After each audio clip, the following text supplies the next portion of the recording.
Alrighty, good morning, hello, or morning in America and afternoon probably everywhere else. A bit of an early stream. I wanted to get a bunch of stuff done today and try some title farming again, so we'll be doing that. And since I'm just playing the game anyways, I figured I would just stream during it, so. No, there's not necessarily any plan other than that.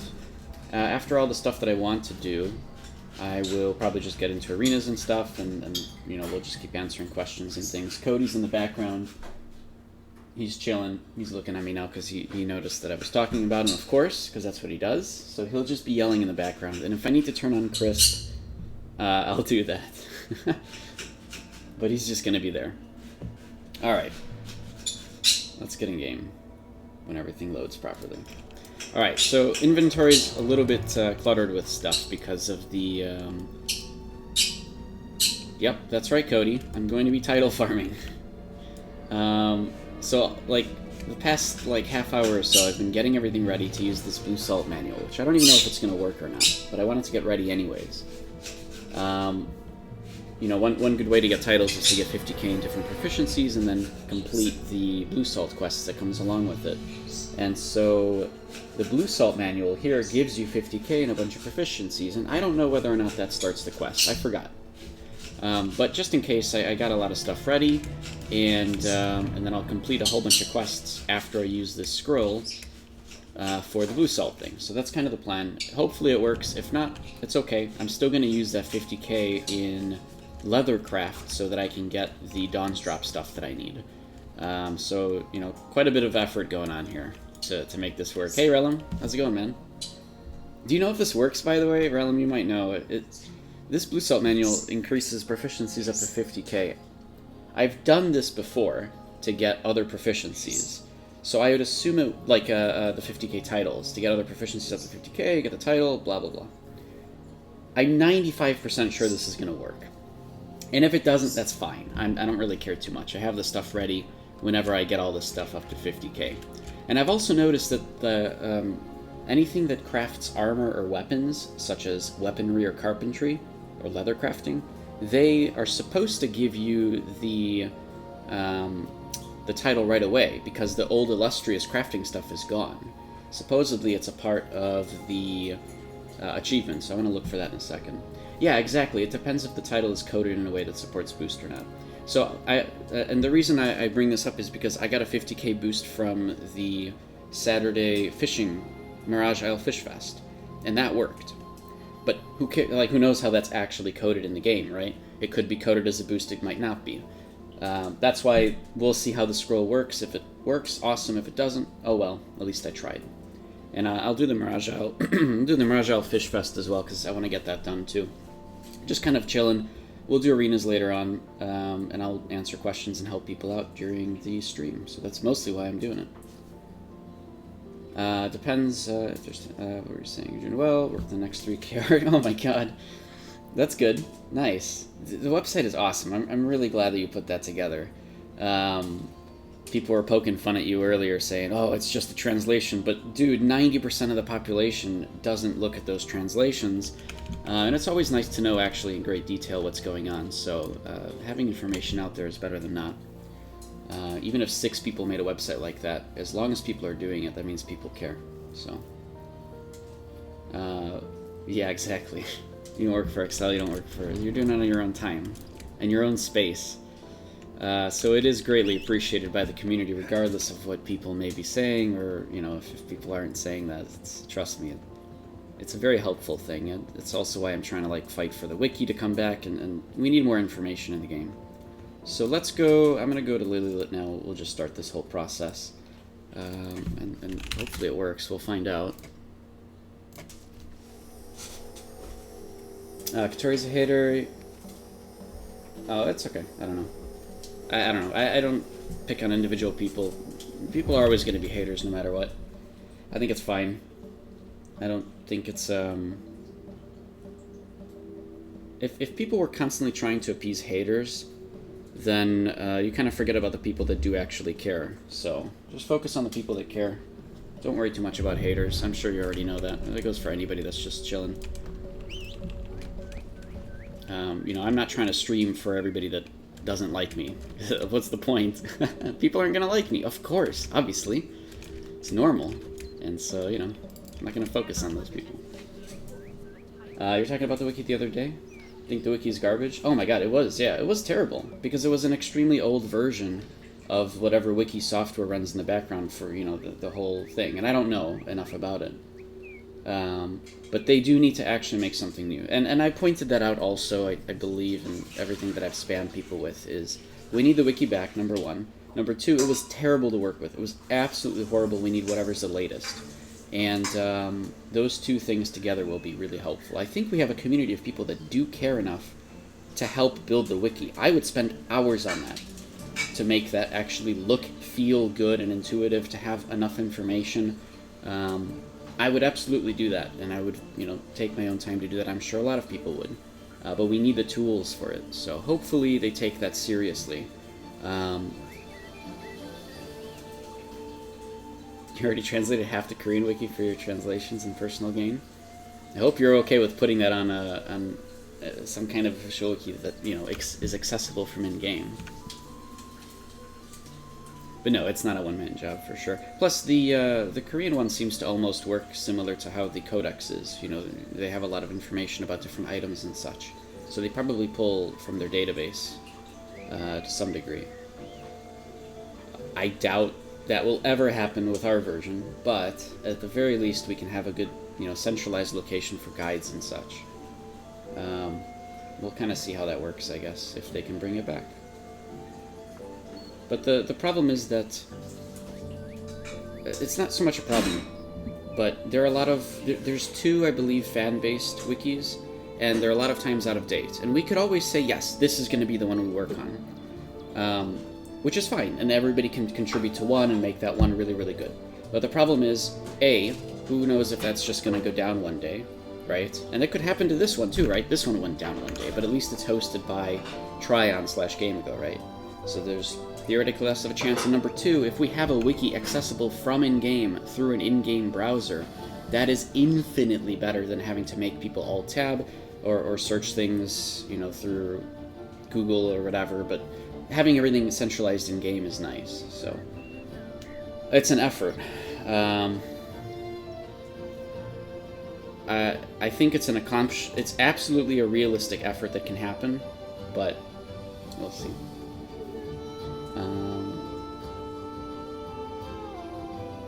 Yeah, wiki with great instant knowledge. I just want to put all the really complicated mechanic stuff on there because I don't want to keep having to. I don't want to keep having to spam about that, because in a year everybody's going to forget the height damage boost. Well, not everybody, but you know what I mean. What I really want is I want GameAgo to say, listen, we can keep track of who contributes to this wiki because you actually log in with your accounts. And if you contribute a decent amount, then we'll give you like a special title in game, or a special like you know, icon or something as a part of, like, that. I want them to be able to give the community some kind of cosmetic thing for putting in some effort with the wiki. That would be cool. And they'd have to work along Excel to actually, you know, create a title like that, whatever. But I think that really bolsters how much people would want to go and help. And then technically, you know, just by giving cosmetics, it could be a pretty big deal. So there's things GameAgo can do.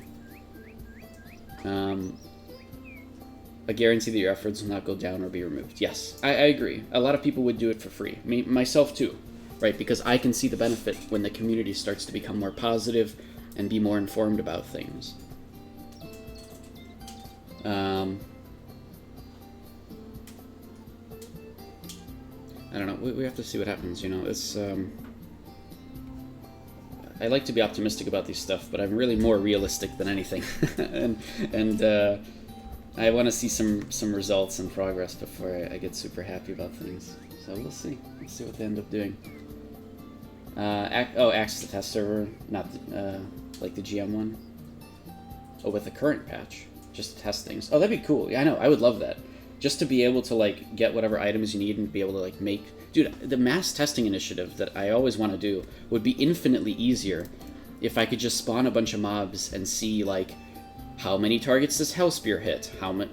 Where are they? Are they the ones closest to you? Are they the ones that loaded into the screen first? A lot of people don't know that when you use something that's an AoE with a limited amount of targets, like 8 or 20, it will prioritize targets that loaded into your game first. And we tested that a long time ago, and it might have changed, but let's assume the mechanics there didn't change. It prioritizes people that loaded in first into your, onto your screen, that actually rendered in first.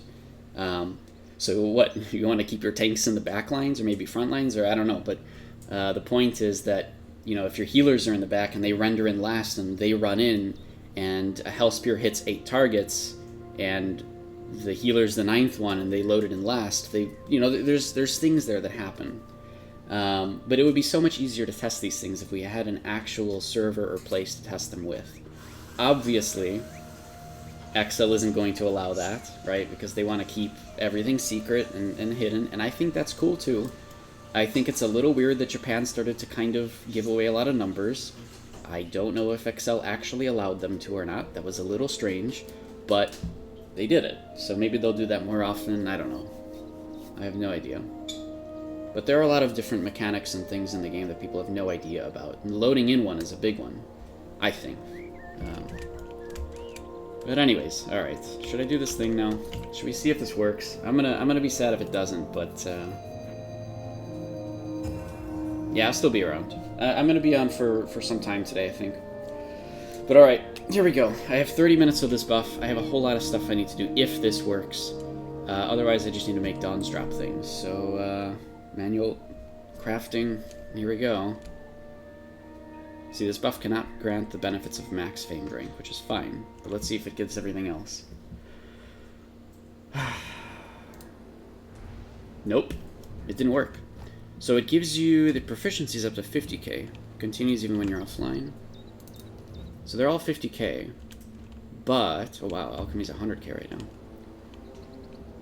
But yeah, so you don't actually get the quests from here. Alright, so that's good to know. So it doesn't count as a buff for that. But let's do the Dawn's Drop stuff at least. So I need the leather working thing. Where's the leather working one? Oh, maybe it's actually not here. Maybe it's in the other part of town. At least that's good to know. So this doesn't actually count as a regular buff. So using it now, it's great. I don't really care then. But let me... Unless I have to relog, but I really doubt that's a thing. Is there no leather working thing here? Oh, maybe it's inside the blacksmith. Yep, it's totally in here.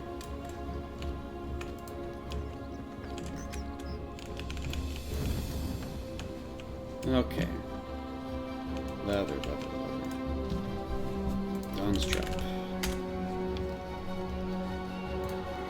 Alright, so this is the leatherworking ones. This is what I need for mining and machining. But these are the ones that I really need. So if I get the Dawn's Drop gloves all the way up to 20k, then I can make all the other ones without any problem. And also, I think I still need one more pure arcane ore. Let's see if anybody put any up. Well, I'll do it in a second. Well, that sucks. So I can't get all the titles until I get actually 50k plus regular bonuses. But this bonus is not coded in as a way to get titles. So okay. Good to know. Oh, no, I actually need the labor now. Alright, so I can store all of this away. All of these things. And I'll just, I'll get everything up to 50k when I get the chance to, over time.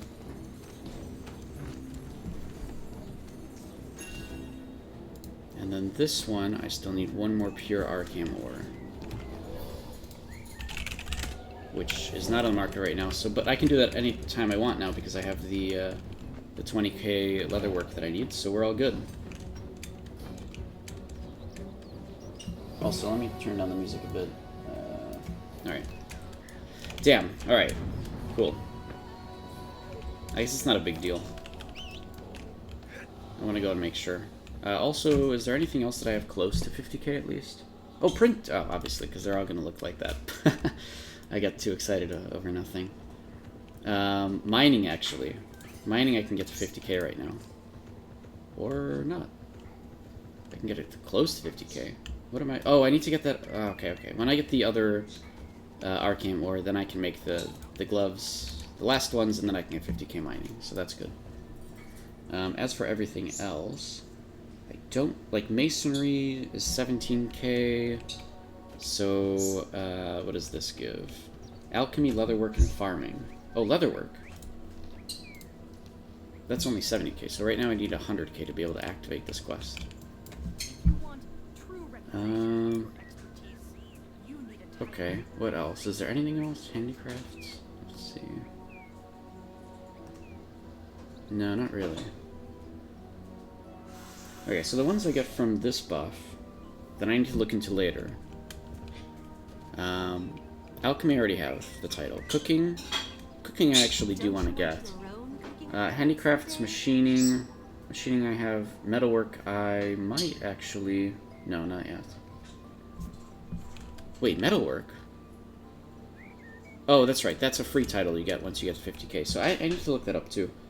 Are those actually achievements? So like, see, I was looking at all these titles, which unfortunately I can't get right now. But I want to get to stage 3 so I can unlock cool icons. The other thing is vocation and proficiency. Let's see.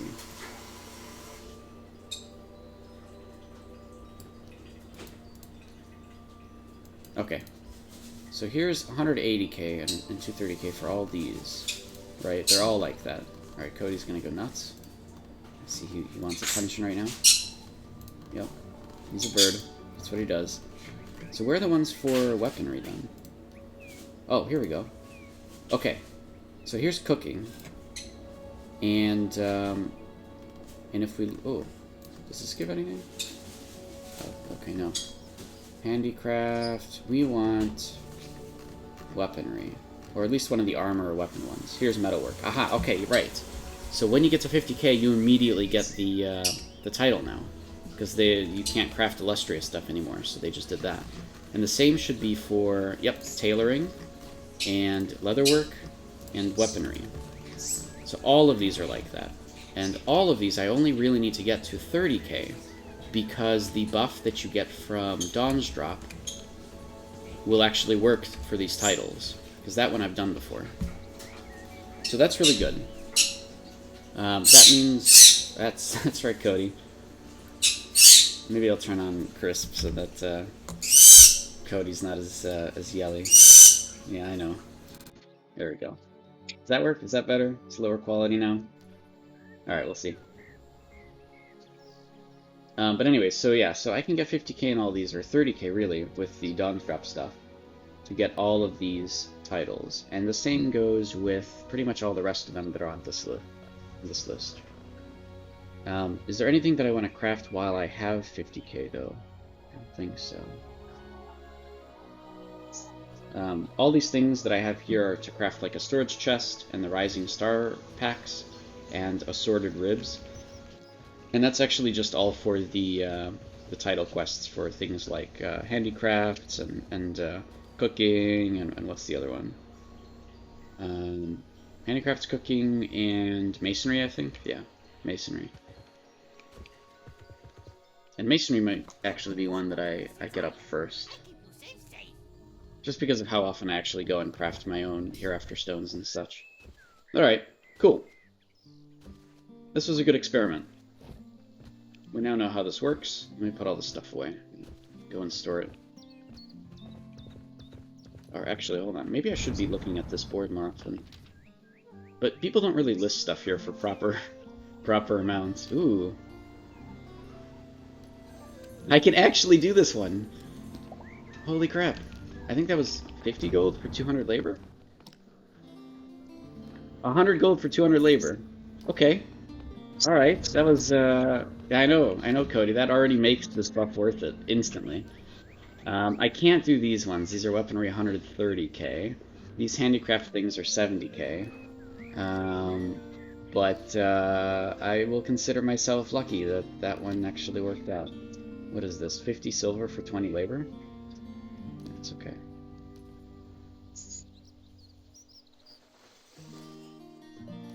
Yeah, I don't think there's very much. Like, I could check Let's see. Handicrafts? Luna charms. Okay. What are the other things that I have? Weaponry, carpentry. Let's look through these. Nope. Carpentry? Wait, are these not in alphabetical order? What? Why aren't these in alphabetical order? Okay. An Ethereum staff scroll. Okay. Okay. Let's see. What else is there? Printing? Do people have printing requests? They do. But that's way too much labor for the gold. Leatherwork. Okay, this is just all leather, isn't it? Yeah, it's not that great. Tailoring. I really doubt any... I think I just got extremely lucky with that blazing cloud spun stuff. That was pretty lucky to fulfill that request. Let's do metalwork. Oh, metalwork I can also probably get quicker. Okay, this is all really, really labor-intensive stuff for no gold. Okay. What else? Oh, cooking. Nope. Okay, I think that's everything then. Or everything that I care about, at least. Machining? I already have machining up. But yeah, like machining is an example where I was able to get the... Yeah, I was able to get the 50k title just from having the Dawnstrap stuff on. So if I can get all the Dawnstrap things, then I only need 30k in each proficiency to actually get the titles. Which I think works out really, really well in my favor. So the fact that I use the scroll just for the leather work is really good. Because now I have the 20k that I need from the Dawnstrap gloves, or guards rather, to get all the rest of the ones. So we're good. I'm in a good spot. Hey Relum, welcome back. Alright, this was actually a really, really good experiment. So yeah, Relum, you missed it, but yeah, you're right. The we learned that the crafting scroll that gives you 50k proficiency to everything does not count for the actual title unlock to get the quests out. But that's good. It's not really a big deal. It's just good to know. And I'll just store all the rest of the things for when I can do that. Let's go do that. Let's head over to the bungalow. We'll put those away, and then it just means we get to start early on like other things that I wanted to do.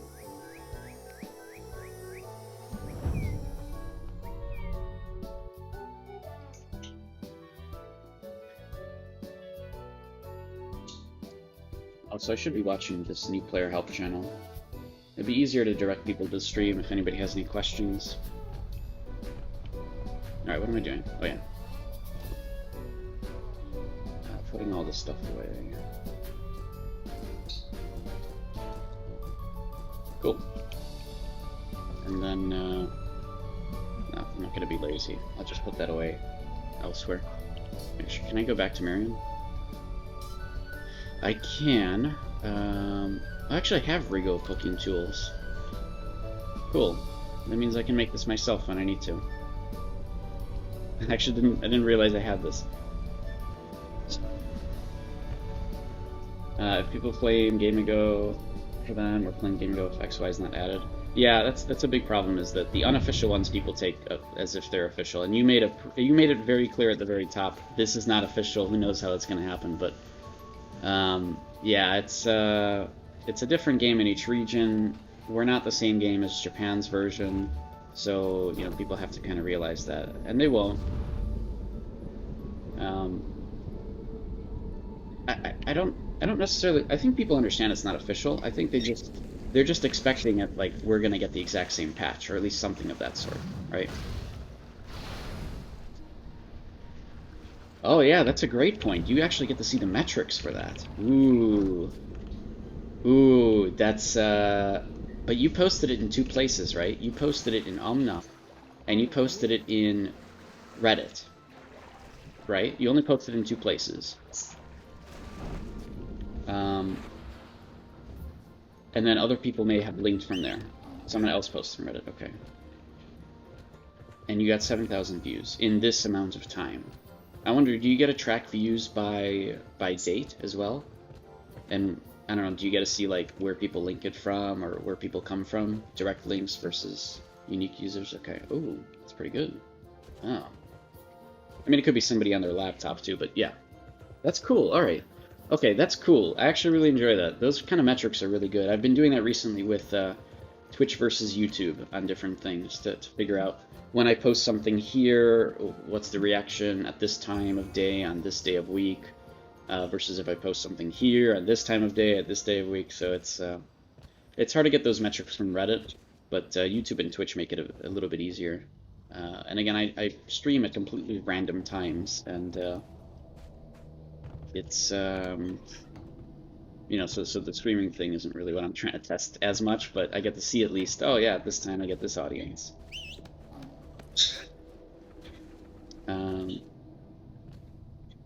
Yeah, I think if you value them all together, it should be a lot better. Theoretically, it would be about even, but I don't know. It also depends on who's more curious, right? I don't know. All right. Let me think. What else did I want to do really quick? So all of this stuff I can't do anymore. I finished all the crafting that I needed, and I got extremely lucky with the crafting request board to make 100 gold really quick. That's probably by far the craziest thing. Okay, this I can put away. Let me check if there's pure Archeum ore. Nope. Oh, you didn't buy web hosting yet, didn't you? Yeah, of course. The ability to advertise yourself stuff is good. But, right, like, here's the thing. The people who care about the stuff right now will be able to find the information they need. And in like 5 weeks, once the actual patch comes out in our version, you don't need to Google it anyways, because by that point, it'll already be out. So the Googling stuff doesn't need to exist, I don't think. It'd be nice if it did. But if somebody's looking for this information actively, they'll find it. Either because they're asking people, or because they're just going on Reddit or something, right? It should be okay.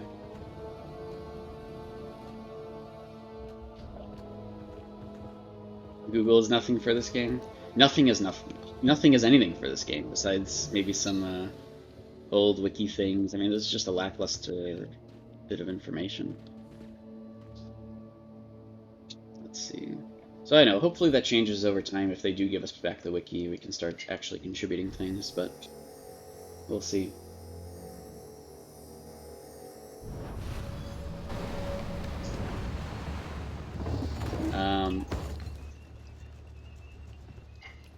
Yeah, I mean, you could use the same page for sure to keep doing that sort of thing. I mean, that's what Mark did, right?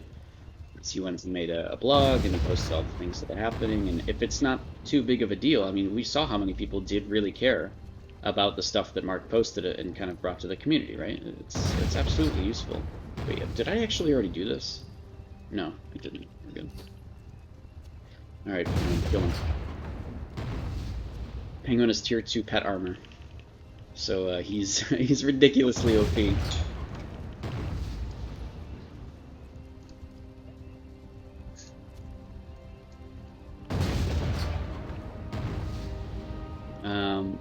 Wow, this one just completely gave up. It doesn't want to look at me anymore. Okay. Dude, oh my god, the penguin is... The tier 2 pet armor is so good. Holy crap.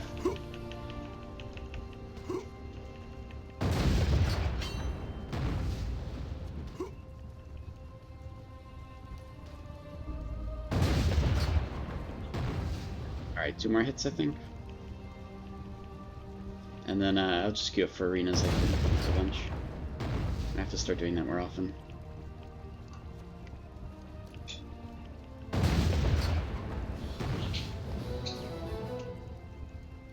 hope nobody was like standing right behind me asking to get in. No, we're good. And let me actually put up this so that people have a timer at least for when this comes back. Although there's so many bunkers up right now, this doesn't really matter, does it? But I'll be polite. I'm a polite person. I think those guys are actually gonna go do bunker. Alright, whatever. It's fine. Just wanted to get it done for myself.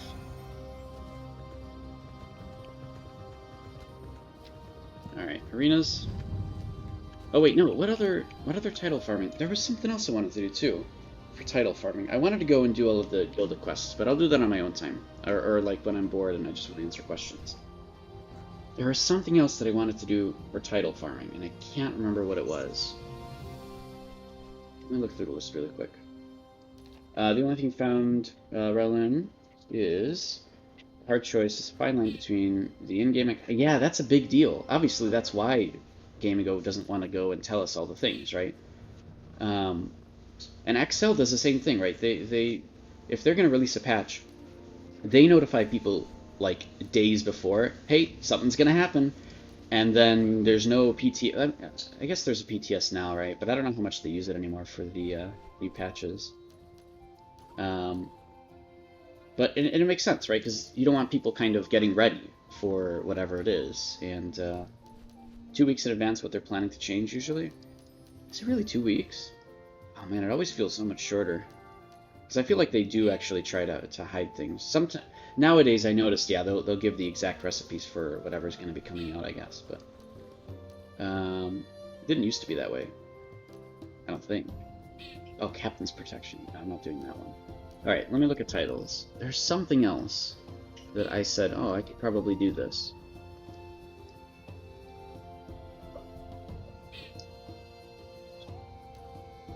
Oh, this is the Captain's Protection one. Season Sea Knight? Oh, crap, I do need to do these ones. And it actually gives a lot of honor, too. I need to get these done. What part of those am I on? Oh my god. I've got a long way to go. It's not terribly hard. I have to turn this one in. But that's a bit boring. Again, this is something else I'll do if I'm bored and just want to answer questions, but for now I want to do arenas, so let's see if anybody can queue up for that. Sorry. Last Amigo was posted on the 14th for a patch that's actually next month, a couple weeks, 3 weeks.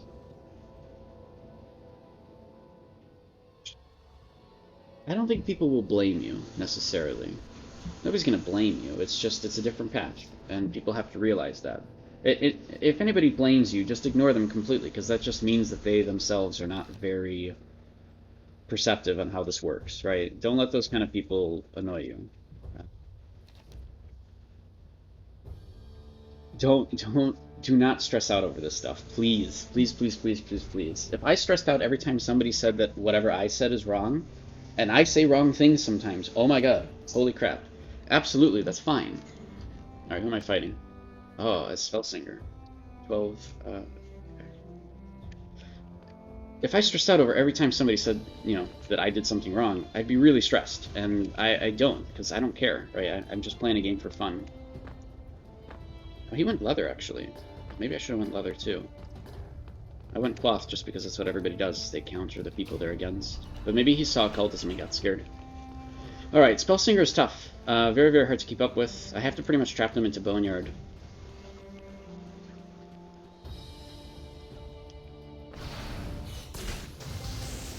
Ooh.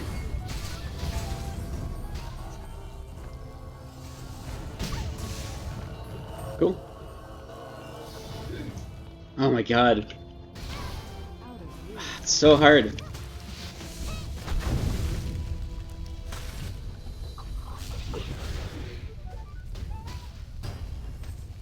The attack speed loss that I'm receiving here is quite a bit.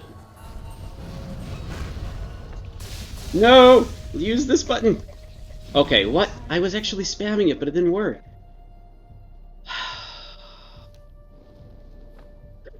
I was spamming the health potion. Okay, whatever. I need to just use the hotkey that I have set up for it.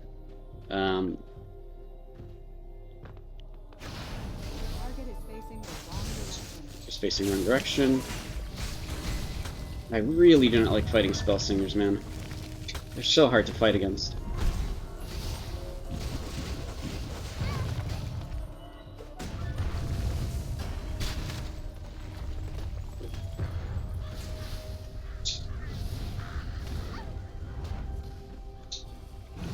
Well, I actually could have let the stun go off. I should have done that. That was my bad. Okay. I need to use these two buttons that I have set up as a hotkey for the health potions. I need to start remembering that, because I never used to use hotkeys for the longest time, and I should have for these particular buttons. Oh my god, he always opens up that way.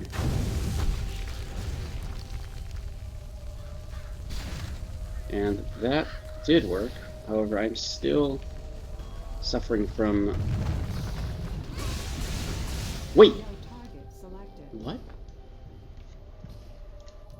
Huh? Okay, I guess, just died very, very quickly there. Huh. Oh, but he's extremely, extremely high ranking in the leaderboard. Let's try to fight him again. Wow, that did so much damage in the end. Although I thought that I stunned him, but maybe he still had insulating lens on or something. Not stunned, I thought I tripped him. The problem is you can't see the combat log anymore. It's really, really stupid. Ever since they put in cross-server arenas, the combat, or the whole log, every log resets. Anytime you go into an instance, it's the absolute most painful thing in the universe if you're trying to learn the game, or you're trying to see what happened. And I've been yelling about that one for years too, but I doubt they're actually going to be able to do anything about it.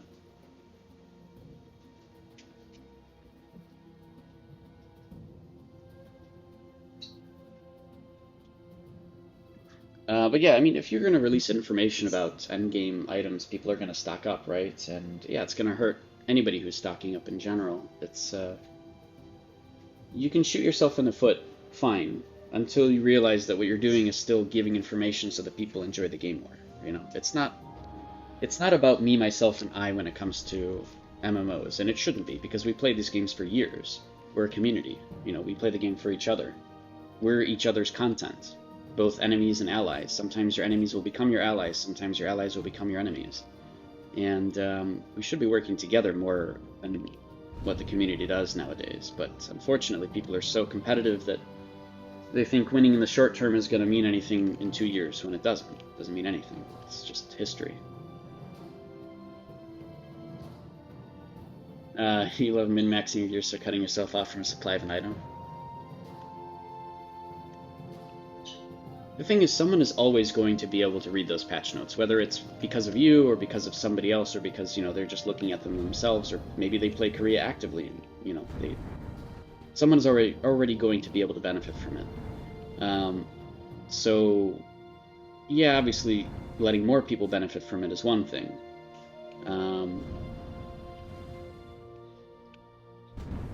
This comes from playing the game more, yeah. I think that's true. I don't know. I wouldn't be too much worried about it, but that's me, you know. I'm a solo player, really. I play for myself. I have friends all over the place that I talk with and I play with. But I'm not tied to any guild, and no guild tells me what to do. So I personally don't care, right? My own progression is going to be fine, because I intend to play Arcade for years, as it's meant to be.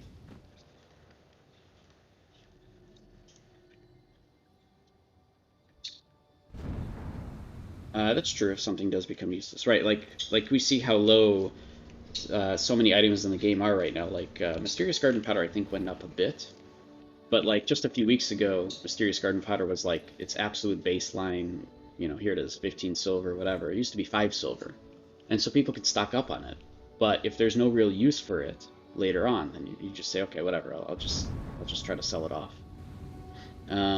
I think there is a big use, right, like coming with the garden patch for Mysterious Garden Powder, but it's so easy to get that, I don't know, people don't seem to really be buying it at the high price at all. You know, the average price here is still, what, like 17, 20 silver each, just over the course of the last 14 days. The problem is current inflation gold exploit, causing prices to skyrocket. Yeah, I've heard about all those. I've heard about those. And people are just buying out the markets entirely just to flip them, essentially. Like, so many different markets right now are just being flipped. Like, everything you can think of. And it is really annoying. I'm trying to keep on top of that myself, but it's really tough, so... But here, I spent a whole bunch of gold today just trying to get title things that I needed, so hopefully it's worth it in the end once I can get those titles. But I really want the stage 3. Man, nobody is inspiring, huh? Should I just lose 5 times in Gladiator Arena? I guess I can. Doesn't really hurt. Gladiator Arena, I don't have the gear for it. I'll be fighting people who have like crazy gear, but I need the 5 Heroes badges anyways, so it doesn't hurt. Or maybe I'll do free-for-all. The problem with free-for-all is people exploit that too. Let's see. Drill camp? Oh my god, look at all the people in drill camp right now. Low level, high level. Low level, low level. I guess. Very fishy.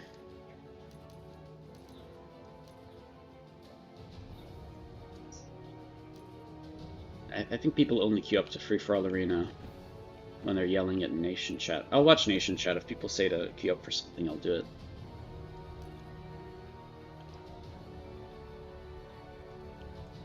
Gold exploit is not confirmed. Yeah, I've heard about kind of how it works or whatever.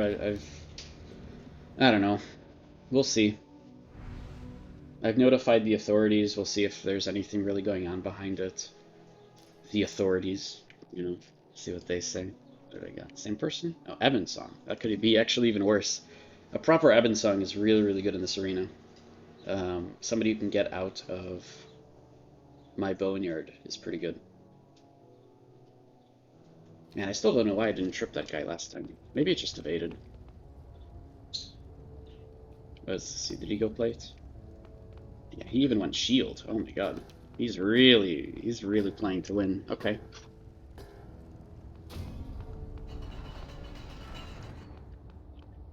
Alright, plates. Yeah. This is going to be a really tough fight. It's very hard to kill Ebon Songs like this.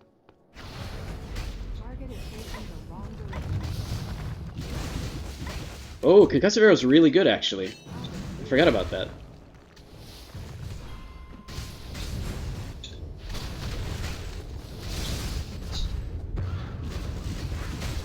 That was really bad of me. I shouldn't have done that the way that I did. Oh, he stunned himself. No, I didn't follow up properly. That was my bad. Oh, and he actually walked right back into the thing.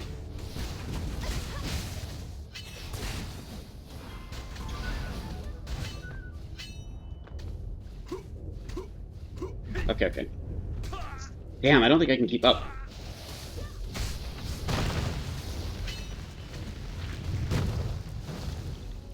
Did the potion just not do very much there?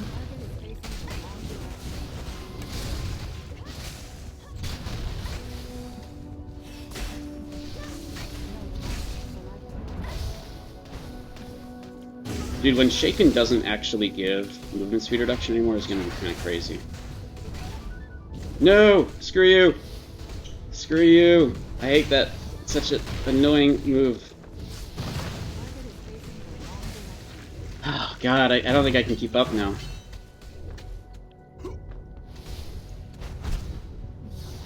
Oh my god, seriously? Come on! The snare didn't work. The plate is really getting to me though. Okay. Plate is so hard to fight against in here. And he went shield too. He really doesn't want to die. Whew. Really, really tough fight. Very, very even.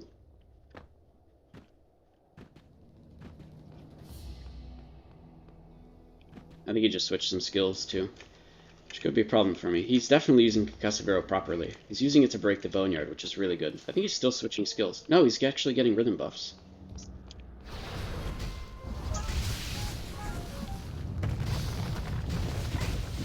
How did he break out of that? No! Seriously?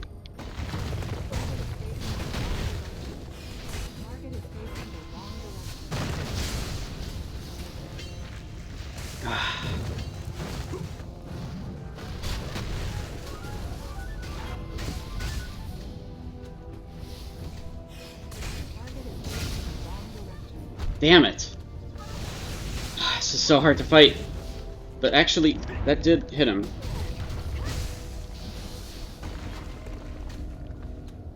Okay. I don't think I can follow up on this properly. Concussive arrow. It's kind of a bad time for concussive arrow.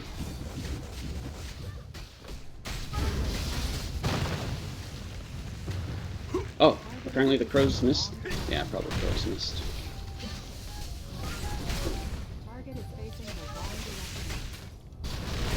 I shouldn't have done that. I shouldn't have done that either. Oh, I didn't. Okay, tripped.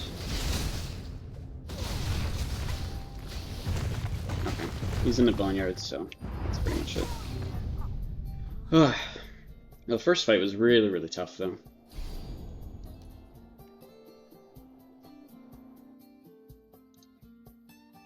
Oh, hey, there's actually been people talking in the new player help. What did I miss here?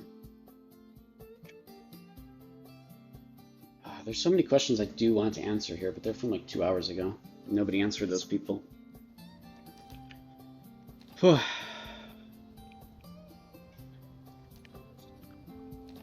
I might get the same person, actually. Let's see.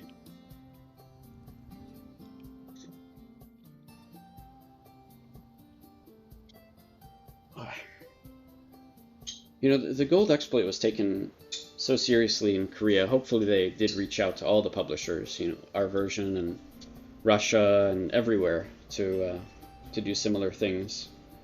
To say, hey, you guys need to punish for this quite seriously.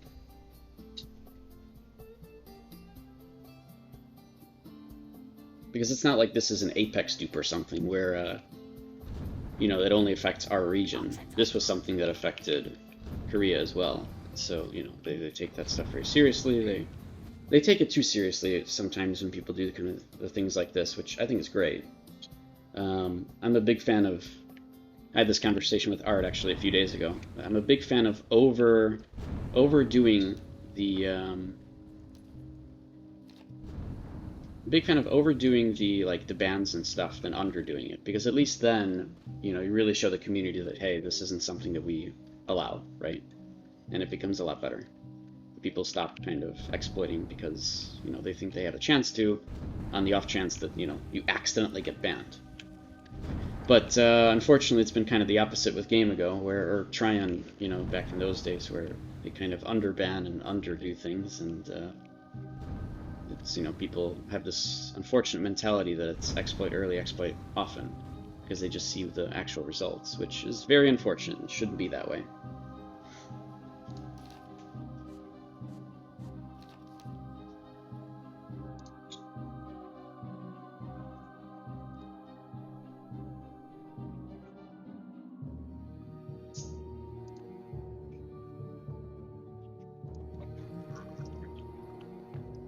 Okay, same Evans song. We'll have a tough fight here. I think they're going to be learning how to play against my class just the same as, you know, me learning how to play against theirs. And sort of their play style and such. So, like, in here, I don't like Precision Strike. I'd rather have Terrifying Roar. And I don't really like Blade Flurry. I'd rather have Triple Slash. I think I might, like, once the Garden comes out, I actually might be changing things different than what I had originally planned.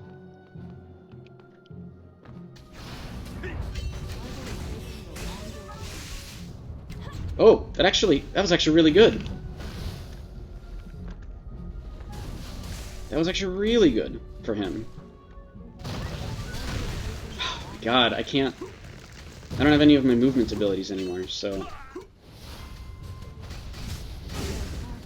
Man, how does he get out of everything? Jeez. Okay. Damn, even that! Okay, well that was just lag, to be fair, so it was a little different, but...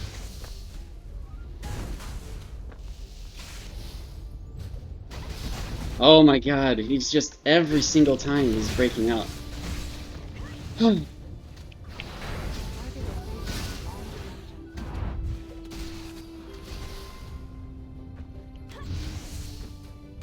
Okay, stunned.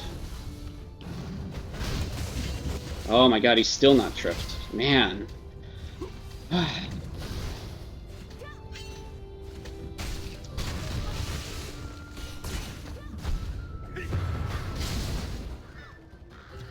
It's really, really hard to keep up.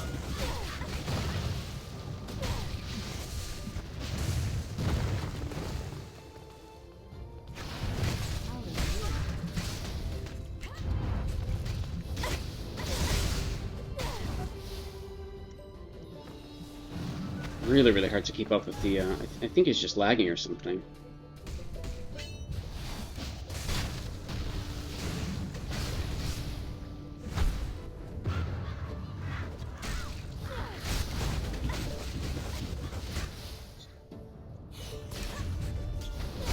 Okay, he has immunity now.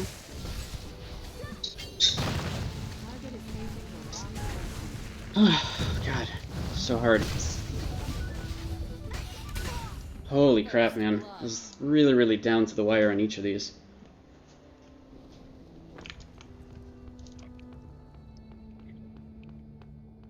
Okay, so I started off that time bad.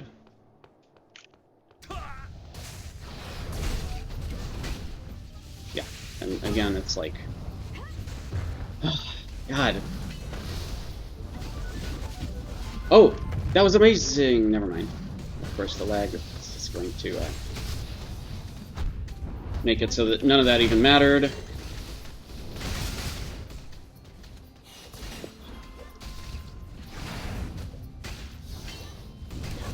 Yeah, of course. Ah, God, it's so hard to fight this.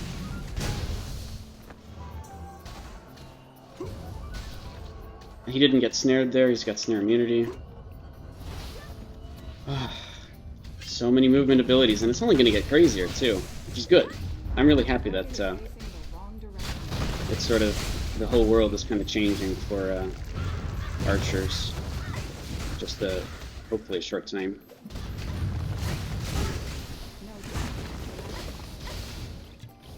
That was actually a good, really good concussor, huh?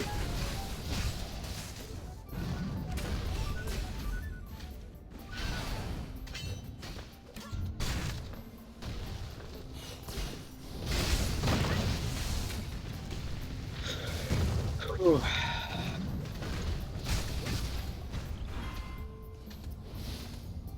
I think that missed, yeah.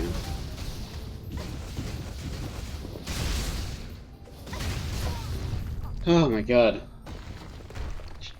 Really, really tough. Alright, see you later, Ellen. Thanks for stopping by.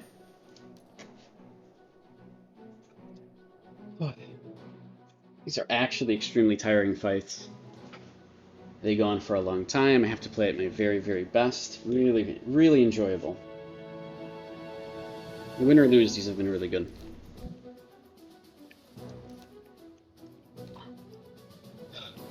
Do I want to fight the same person? I'm already, like, just completely out of it. Wait, no, okay. I actually wanted to switch over and see if there's anybody in Gladiator so I can get my losses for the day. What can you buy with the tokens? There's a ton of different titles you can get that give you extra stats. Those are essentially permanent things, right? You can get a lot of different mounts as well. Also really, really powerful. There's different battle pets you can get, which are pretty good. It's everything's in the Curious Badge shop, the arena shop. You can find that through the interface for the arenas themselves, which I can't show you right now because I'm inside of one.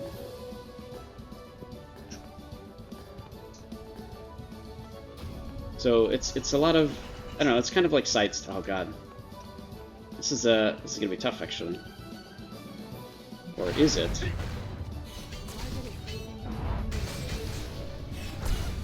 No. Okay. I don't think he actually... I think he dodged a couple of things properly, which is good.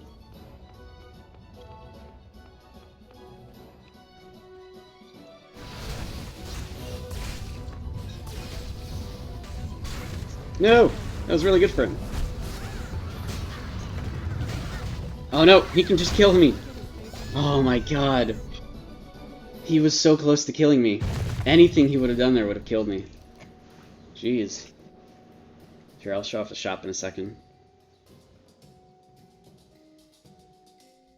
The stuff that I'm working towards, though, is the all the titles. Since I'm trying to get stage 3 for the titles, so I'm trying to...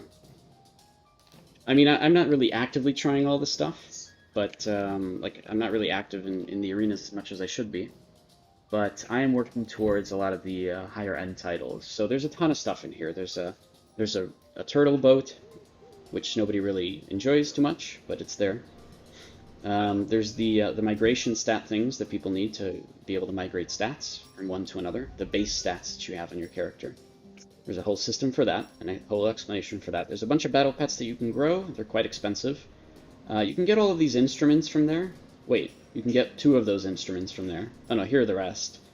But nobody really does these anymore. They give you +1 rank of something, but because of how powerful Haram is, generally, I think the only one that people tend to use is Health Lift, right?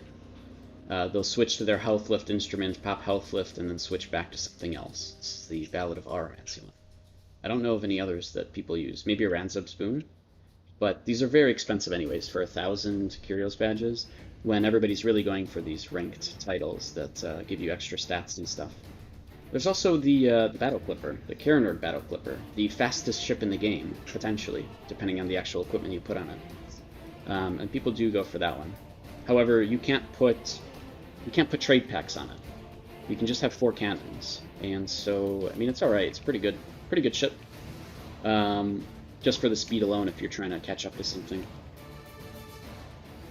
Hey Yux, it's good to see you. You're rank 2 knight. It is, yeah. Seriously, the Immortal title is so good. This absolute top one. And the critical rate increases you get from this are going to be extremely helpful once they reduce the amount of crit rate you get from your stats. So, very, very important endgame. And the resilience is good too, of course. But I think I'm also 2nd rank knight, same as you. So, it's going to take a long time for me to catch up and get Immortal, because I'm not really working on it.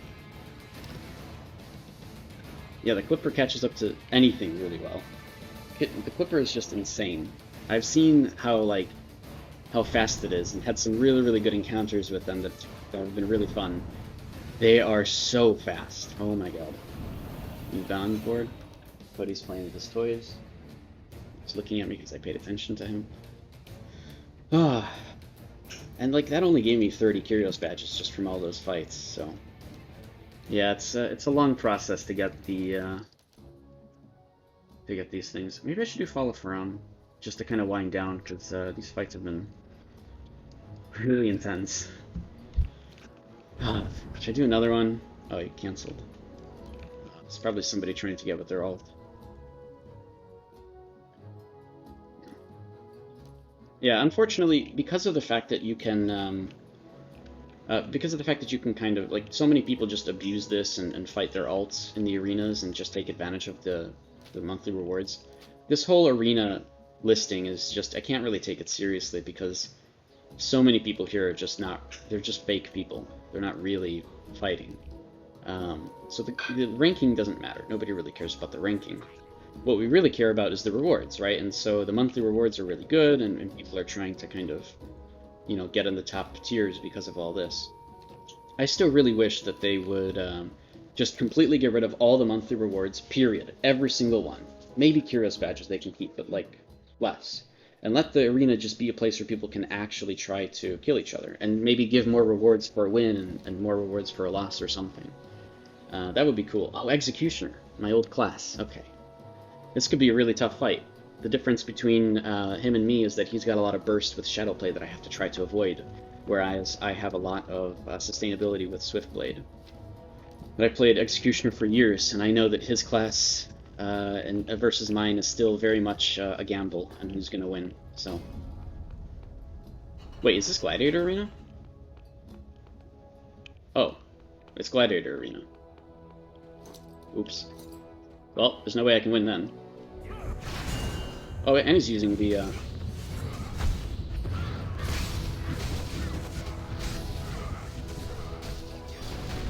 No, he's gonna win! Thunder Earth is so good. Oh, never mind. How much, Oh, okay, he's got a lot lower gear score. But that's okay, because if he's got a good enough weapon, then the gear score isn't gonna make it matter too much. Plus his plate. Aha, I dodged it! Tiger Strike's so good.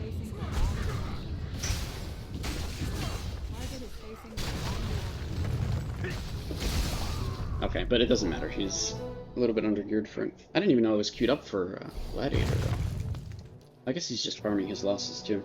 Which is good. People should be doing that. and still practicing and trying their best. Yux, you think you're gonna not even worry about the, you're gonna scrape the Curious Badges from the Arc Pass? What do you mean scrape the Curious Badges from the Arc Pass? Oh, you just mean in general, like every 3 months, just try to go for those and that's it. It is tough to play healer in arenas just because those all the matches last forever. The most I could tell you is that you could probably switch to your old class that you used to play, and have that as one of the skill saver spots, and do that in sparring at least for the balanced arenas, right? And even do that in free for all too. And at least that way you kind of get an income from a class you used to play back in the day. I wanted to go for sparring though, not Gladiator. If I start ranking up in Gladiator, it'll be putting me against all the extremely high gear score people that just one-shot me instantly.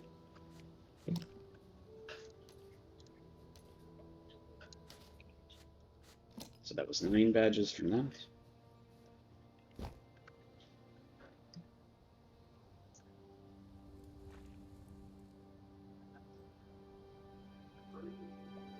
I did Hereafter Arena, I think. Hereafter Rebellion, rather, last night, so we're good. Does gear matter in Arena? Some of them.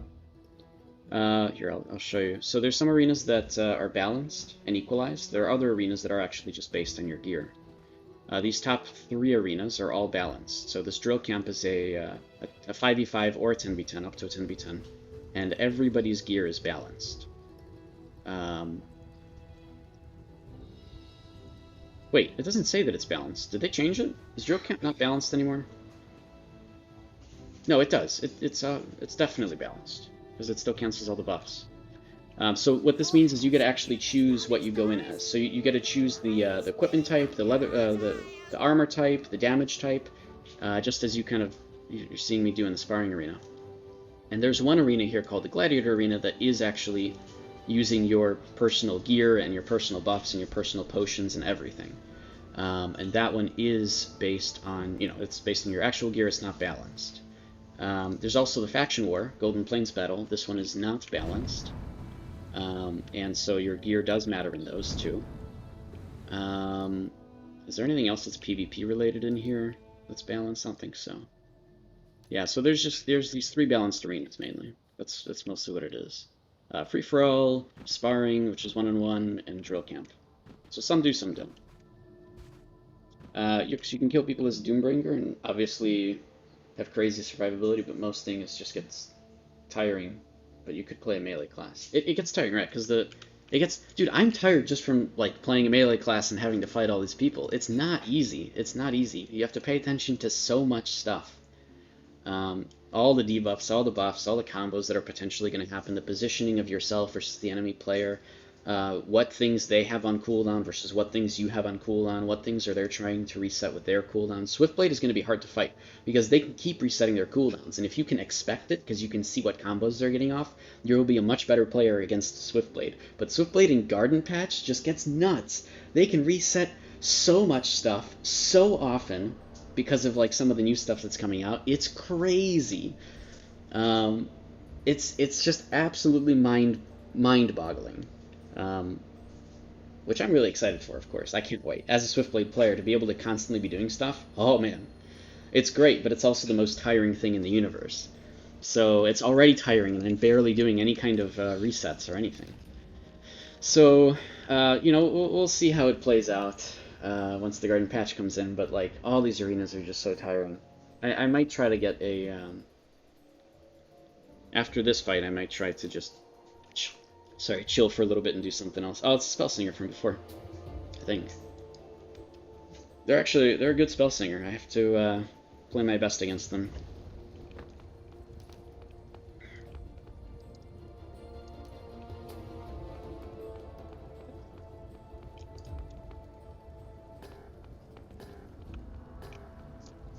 Ah, they went plate. Yeah, there's no way I can beat them then. Actually, I think they went plate last time too. Sliding lens.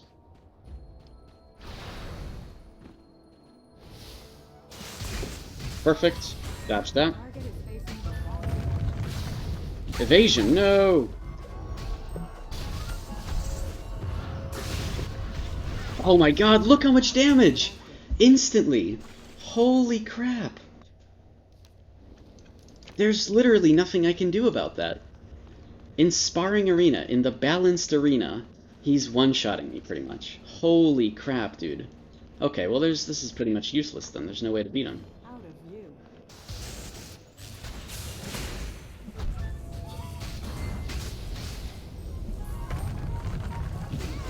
And everything gets evaded.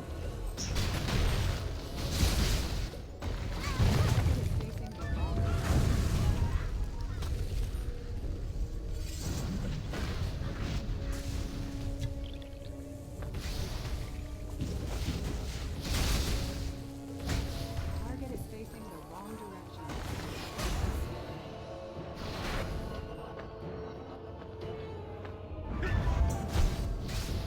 Target is facing the wrong direction. If I can trip him, I think I got him.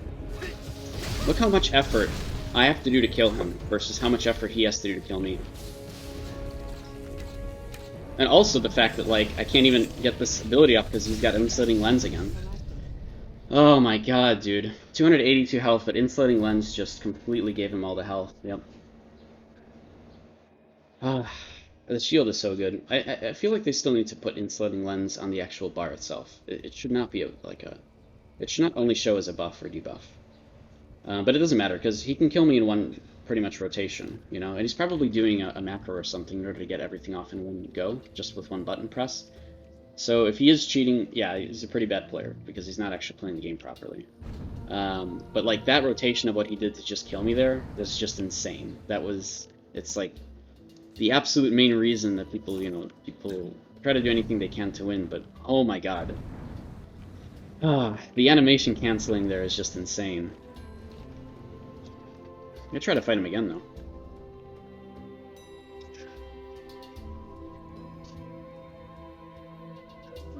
Actually, I mean, I've actually been getting Gladiator Arenas that I can win, for now. So maybe it is worth going into here just to see if I can get more points. And if I go and lose a bunch of times to lower myself in ranking, then that's good too, because then I can get more wins, right?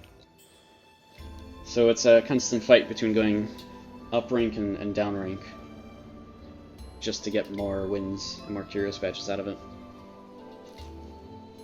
Oh, it's the same person, but in Gladiator Arena. We'll see how this changes things now that they're not plates.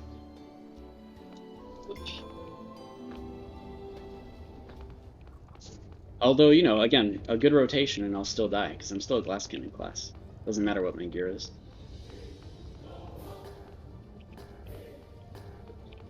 I still have to open up properly because of his opening.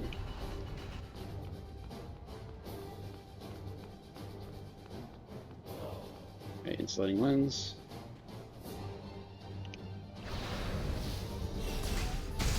Oh, never mind.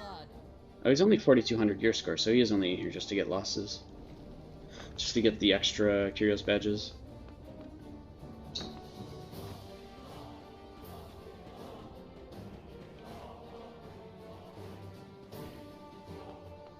Wait, what? Actually, that's weird. I guess I just misclicked on Blink in the location for it, because I used dash before Blink. Even though I was trying to use Blink and then dash. That's okay, threw me off a little bit.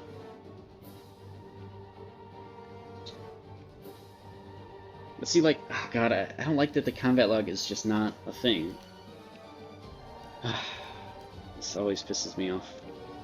It's been like that since the cross-server arenas came out. And I'm grateful that we have cross-server arenas, but we need to be able to keep our chats too, and it's not a thing. That's another thing too, is in the Garden, you don't even have access to guild chat or family chat, because technically you're not on the same server. We'll see how that changes things up, if at all.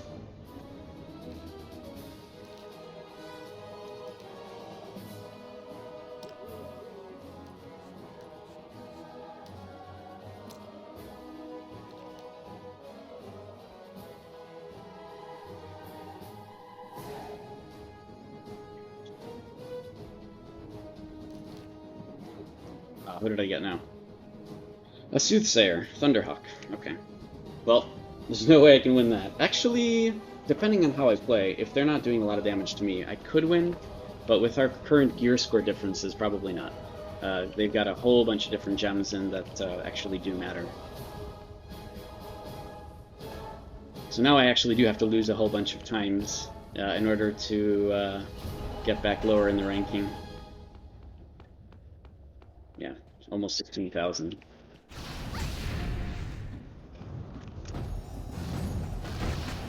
Oh my god. Yeah, I see what you mean.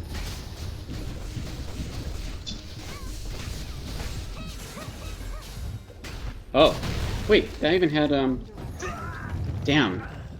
Boneyard actually delayed there. I would have been able to kill him otherwise. Because the Boneyard would have stopped the casting. And also stopped him from,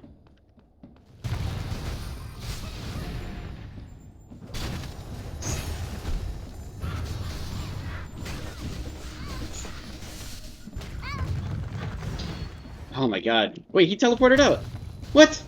That's not cool. Yeah, there's no way I can kill him. Just 3 antithesis kills me, it's crazy.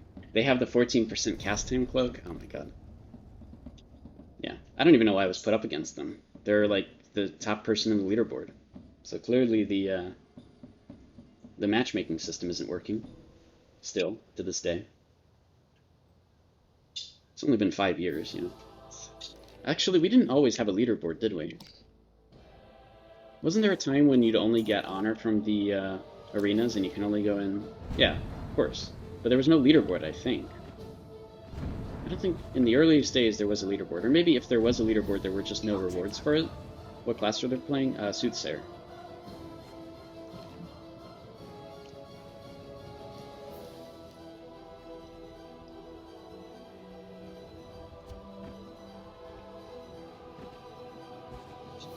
But yeah, even though... So, him and I are in the same server, but still they put you on a cross-server.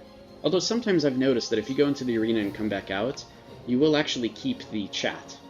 And I thought it was always because the person you're fighting is also on the same server as you.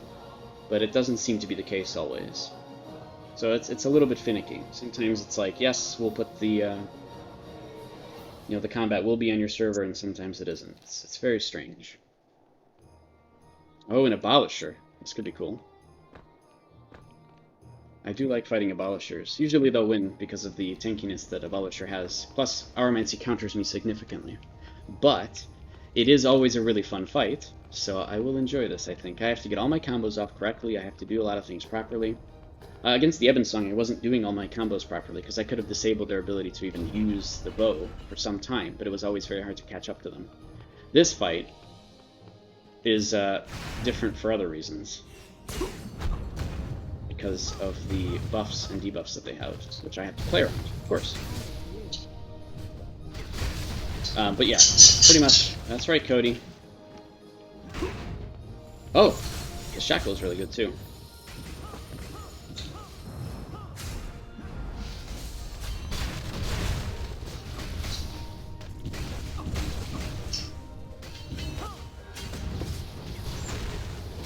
So what I need to do against this to win is I need to get my defense penetration, right?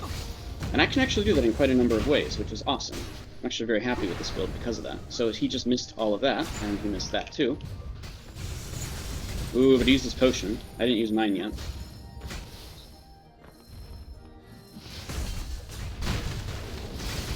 I need to get my defense penetration up, and I can do that from Swiftblade quite nicely. Which is better than back when I used to play Executioner, and that wasn't really a thing. Ooh, that's a good hit. A little bit of accuracy reduction for him, but he's shackled me, and hopefully some of the stuff misses. Didn't seem to. And I think I've got him. I still have my potions, too. Oh, but also I think they're missing some of the ancestral abilities. The last one, Friends, okay, and maybe it's not a big deal. Retribution, I think. Or not Retribution. What's the other one that he's missing? Aha! Oh, Lasso! Wait, Lasso from close range! He was actually planning on that, or he knew that I was going to go back. That was actually pretty good. But I made him with a couple of abilities there. I I have a lot of defense penetration at the moment, up to 5, so that's pretty good. I'm gonna actually keep him over there because he's got retribution up, as well as, what's it called? And I don't want either of those. Readout is what I was thinking. I really want to get Sunder Earth down so that I'm sitting inside of a zone of protection. Alright, 30% reduction. I couldn't get the 60% off properly. He tried to stun me, but I think I was just above the ground that he wasn't able to. I should be using... So I'm not using Tiger Strike correctly. Perfect. With that...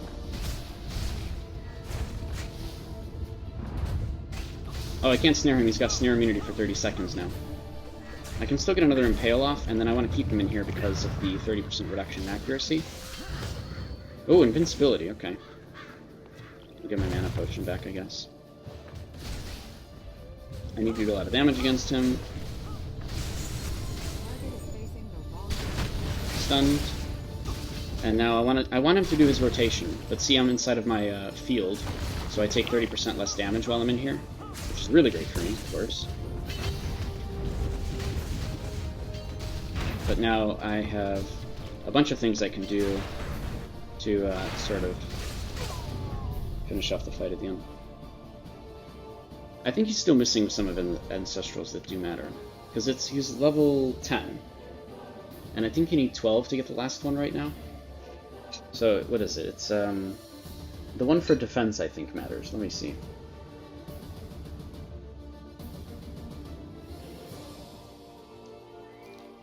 Take a look. Yes, Revitalizing Cheer. I believe you get this at 12. And Revitalizing Cheer is pretty good because of the 20% just permanent max health that you can get, right? I think. Other people will do it for the received healing boost, which you could use pretty well with a potion in the 1v1 arena. But I think instead of doing the basic one, people would definitely do the 20% always, which is pretty good in the 1v1 balanced arena. So he's missing that, and he's also missing, I think that's it, right? 1, 3, 6, 9, maybe, well, whatever. Oh, we're gonna get more Vicious Implosion types in the garden too. One that does melee damage. Maybe we'll see a return of Dark Runner as a prime damage dealing thing. I mean, I don't know, I guess people play it right now, but for different reasons. It's not like old Dark Runner that had all these different things for attack speed and such. Alright. Should we keep queuing? Oh, I've already... Okay, so this is good. So now, I could actually lower my rank in the sparring arena, and then I don't have to deal with as many of the crazy people in there, right? What am I at? 29 right now? Yeah, like, I could either wait until the end of the month and try to get this... Oh, I guess it's 100 Heroes badges, which is pretty good. But I could get that same amount, if not more, just from playing every day. 5 times, you know, win or lose. Well, mostly wins, hopefully. So... but whatever, I shouldn't care as much, just because I do enjoy these arenas.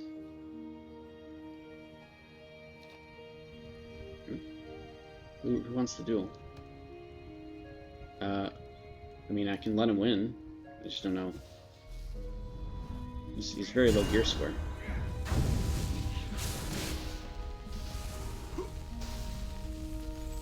Arc Lightning. Let's see how much damage that does. I'm not burning, though, so it's not going to crit for a lot. Plus, I think I would reduce the crit by too much.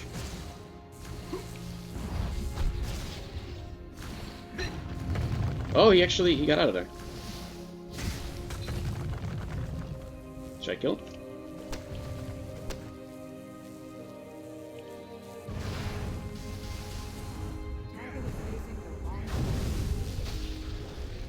Oh, just before that meteor hit.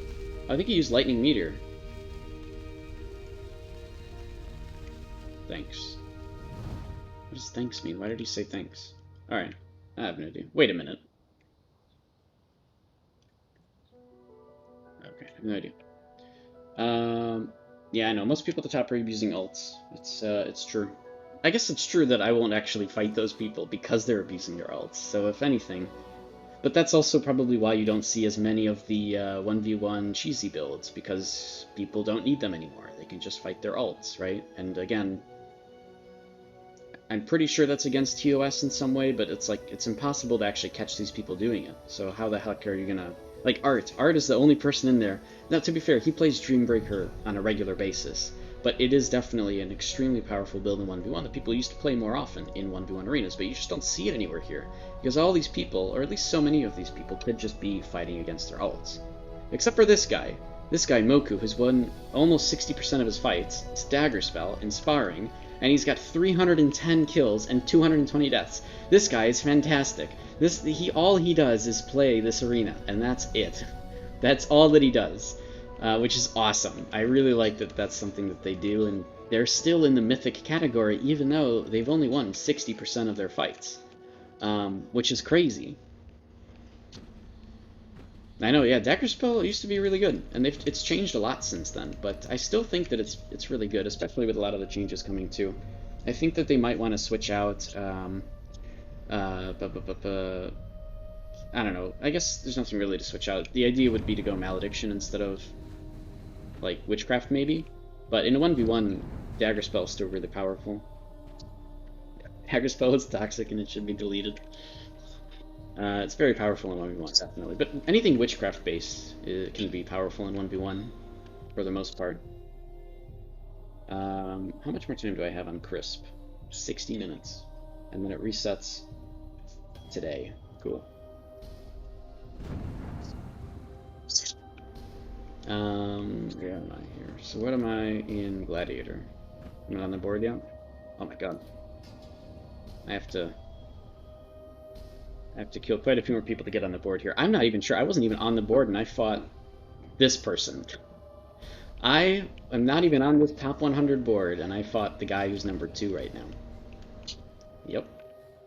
That's how this works. That's how the matchmaking works. It's a joke. Let's just put it that way.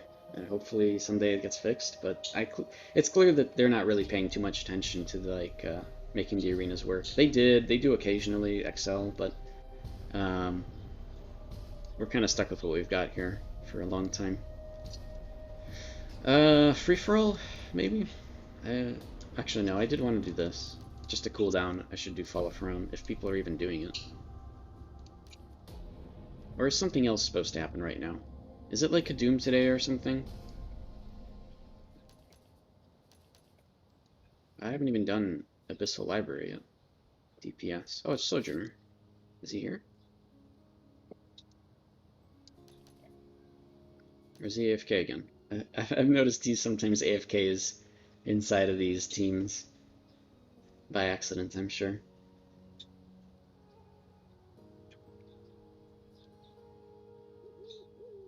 Yeah, I think it's just AFK. Because otherwise he'd say DPS plus heals. Man, I wanted to hear after Rebellion. Alright.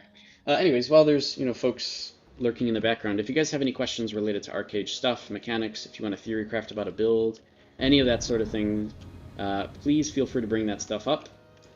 Don't be afraid to ask any questions you might even think that are noob questions, because that's not really a thing in arcade.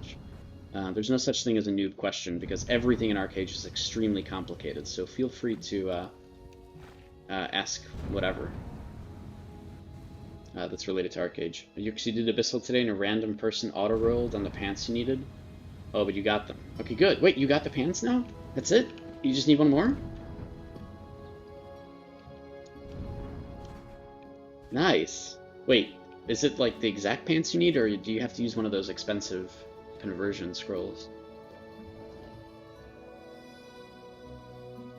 I guess they're not super expensive.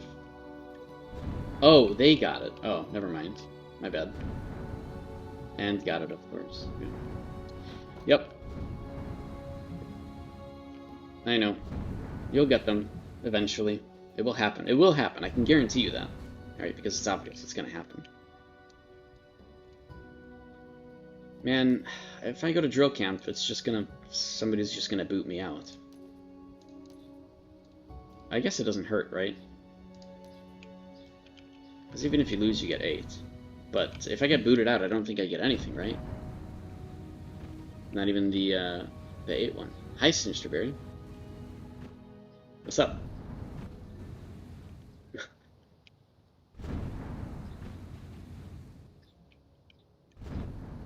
um,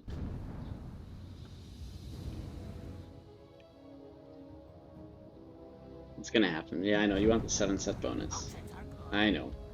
Can you, I guess you're not going to be working towards the tier 2 just yet, right? Because you need everything to go mythic, and then you have to upgrade that with the Heart of Ionod stuff. And that's even RNG, I think. It's quite a process to get them up. I don't think Drill Camp is going to happen. Let's just do... Let's see if we can get anything with the Fall of Pharaoh. Though I kind of doubt that's going to pop either.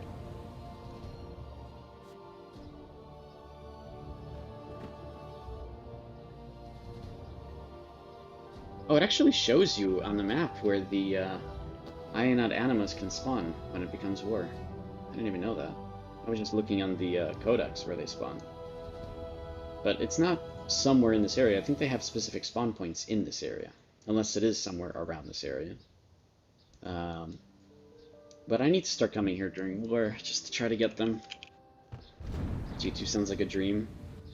Or at least, yeah, you need to find a dedicated team, for sure.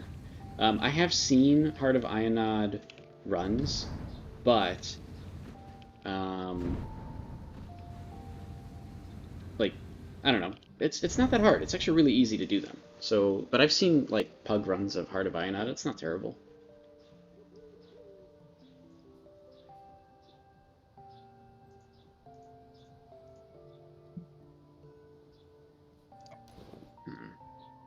I don't think Fall of Pharaoh is going to happen. How much honor do I have? Almost 10,000.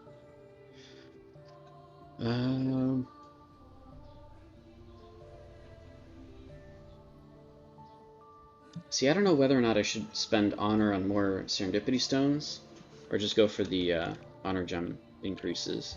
Because I want to do both. I want to be able to get the stats that I need. And if I get the stats that I need in my costume and underwear, that will help me significantly more than just upgrading, you know, like these individual gems. For example, if I can get defense penetration in my costume, that's 400 defense penetration right there, which is way better than if I were to go and try to upgrade all these things. So, I don't know, Serendipity Stones seem like the best bet at the moment. But even though it's completely RNG, I might not ever get defense penetration, which is the most annoying part about all of this. Is I might not even get what I want. Alright, yeah, I don't think Fall of Pharaoh is gonna happen right now. Oh. Wait, I think they're looking for a healer.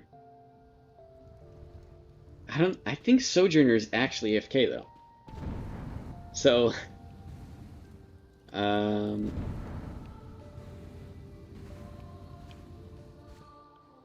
yeah, let me try a different one. 3 quick runs, need 9k healer plus DPS. What's this one? Maybe these guys already have one? No, they don't have one yet. I mean, you don't really need a healer for Abyssal Library, honestly.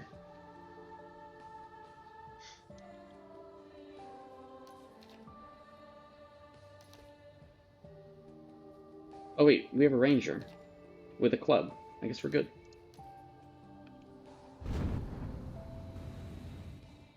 T3 gives you 0.6 second cast time reduction. Oh my god. Wow, 0.1 second more. That is pretty crazy.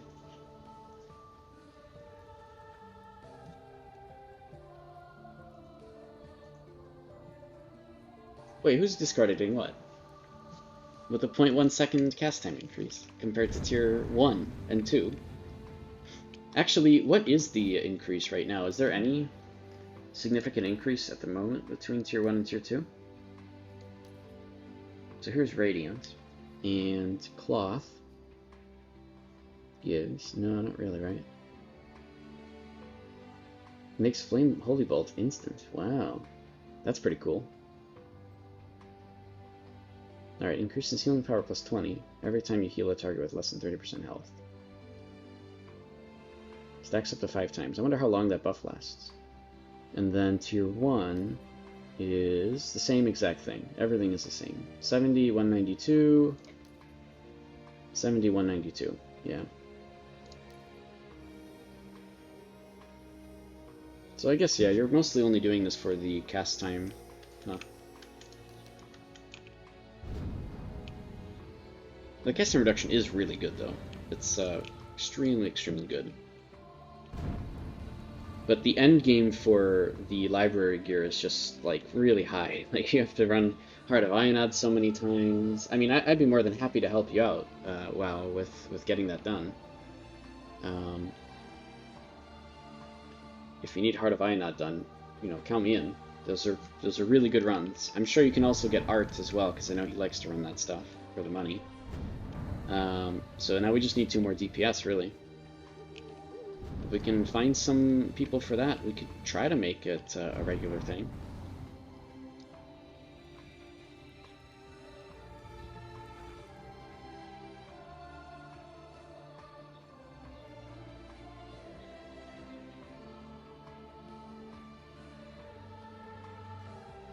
Why do I feel like this isn't going to happen? Alright. Yeah, he's AFK for sure, and this is the other group who's also AFK. Oh no, he's queuing up. We're going in with 4. Hey, what's going on? It's Gwen. Gwen, how you doing?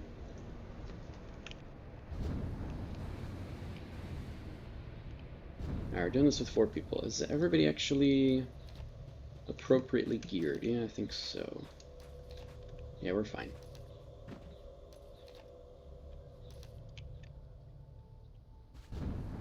I'm good. Chilling. Everybody's quarantined, so, you know, it's going about as well as everybody else. Going lib makes you lose a lot of defense stats, but your goal at the start of AA was cast time, so you're dedicated to make it work. Sounds like Shappy, or Colossus in game, who's just going for health as much as possible and screwing everything else. Just HP. He's a really funny build. Very, very funny guy. Good friend. But yeah, I mean, that makes sense. The other thing is that you can still make it up a little bit because of the Lunafrosts, right? The library Lunafrosts. Is that a thing? Am I just making it up? I feel like that's a thing, but it might not even exist in our current version. How would I even find them? What are Lunafrosts under? I have no idea. Like, I still hate this menu significantly. Like, this menu sucks compared to the old one, where you just sort by category. But then again, I don't even know what Lunafrosts are. Artists? Alchemy? I guess here you go. It's a thing from Noriyat? What? No, it's not. It's a thing from Noriyat? Like, currently? You can get library Lunafrosts from Noriyat? Explain. I don't know this. I have no idea. I've never looked this stuff up.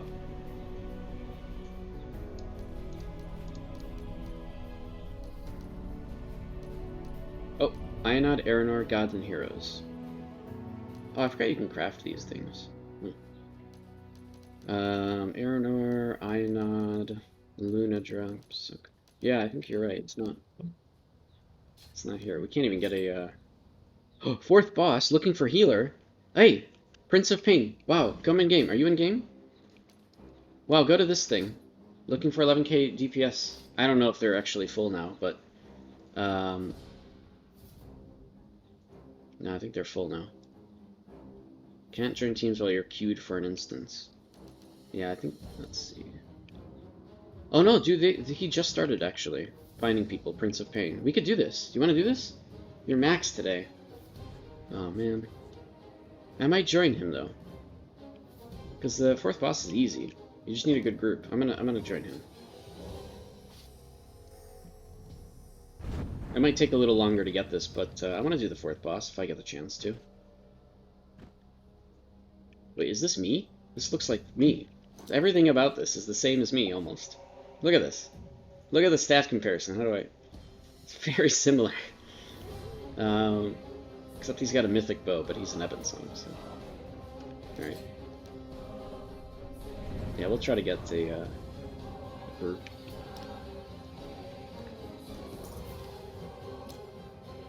Oh, they're still trying to, yeah. Well, he'll be spamming chat for some time, I guess. In the meantime, oh, wait, we got someone else. Who's this?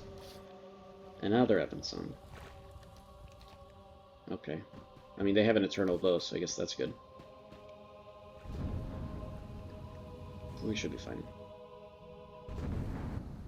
I'll kill off mobs. Really easy. Just need a healer. Can you actually reset the thing to be able to go into the Abyssal Library again? You can. It's probably really expensive, right? It's probably this one. Yes. It's 300 gold to reset all 3 entries. That's not worth it. Don't do it.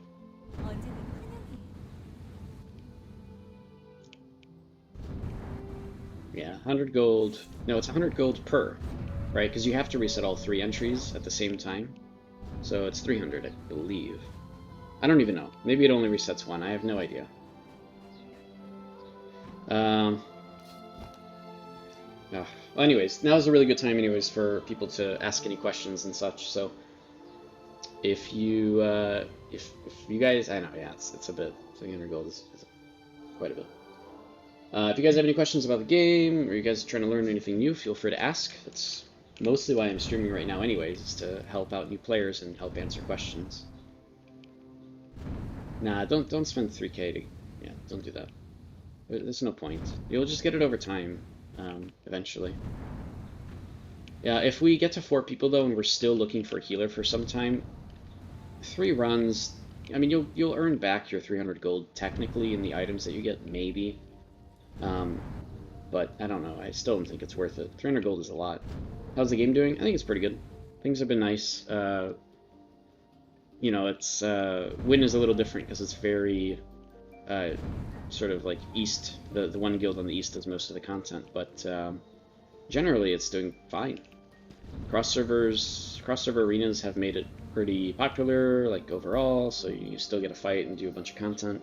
The garden coming out will be a big deal since that's cross-server as well, and there's PvP involved between factions from different servers, which I'm pretty excited for. I just hope they balance it properly, maybe by like faction activity or something. But overall, it's been pretty good. And of course, I've still been like a solo player this entire time, so I mostly do my own thing and help out people whenever somebody asks. So I've had a lot of fun.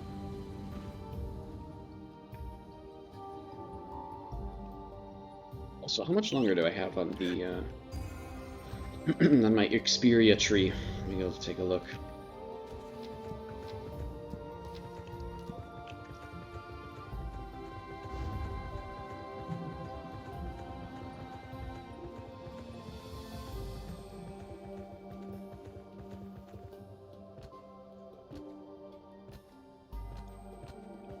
I did arenas today and I forgot to turn on the keyboard and the mouse visible on the screen. Because then I can go back and take a look at what I did. I forgot about that.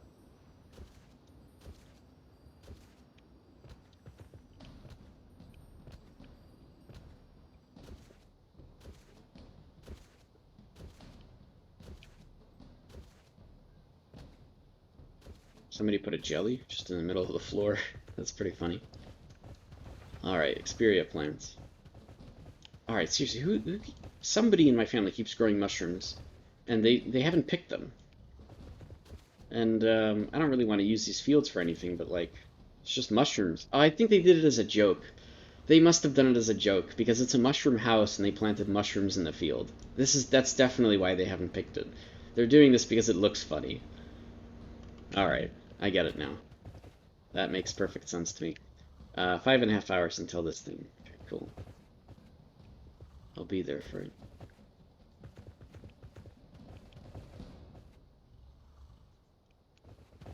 Pink pufferfish. Oh, maybe I should go do that. Maybe I should go pick, do like the Animar minigames and stuff. I haven't done those in a long time, so I have no problem giving away those secrets. They're not really secrets anymore either. Let's go do that while we're waiting for a group here. Still only have 3 people. We really just need a tank and a healer now.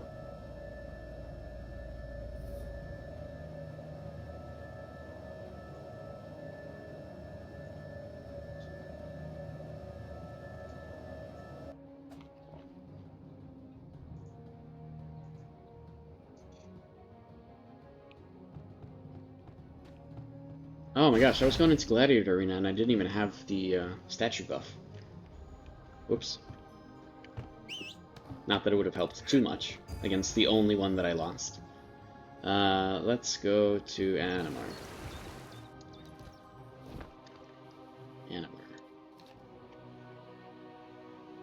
Actually, I think I need to go here, right? No, that's farther away. Actually, I could fish and try to get the upgrade thing, but I don't want to. I don't really want to fish right now. I actually do enjoy safe... Wait, no! Oh my god! The Mirage Isle Fish Fest. Is that going to happen soon, or is it already up? When is Mirage Isle? I think it's already up. Let me see. I need to do that. Maybe it's not up. When does it start? Did they change the sky? No, I don't think so. It's still the same old sky. I'm just running in 4K, maybe? So I don't think there's any difference between resolution and what the sky looks like. I mean, those clouds move. I think there was actually a patch years ago where they made it so the sky was different, and they changed it. And the clouds had, like, movement and stuff. But that was years ago. It looks bluer than you remember. I don't know. Maybe it's just the time of day. I don't know what to tell you there, Gwyn.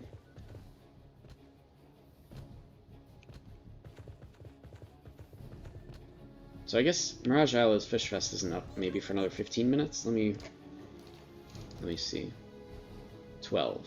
What does 12 mean? That's UTC, right? And right now it is 4:47. Wait.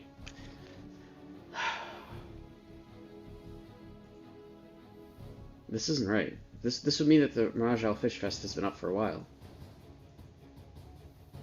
But that's not true. This isn't true, is it? Did they update the Skybox to 6.0? I don't think so. It's in 12 minutes? Okay. So, this is actually based on local time? Even though it says UTC?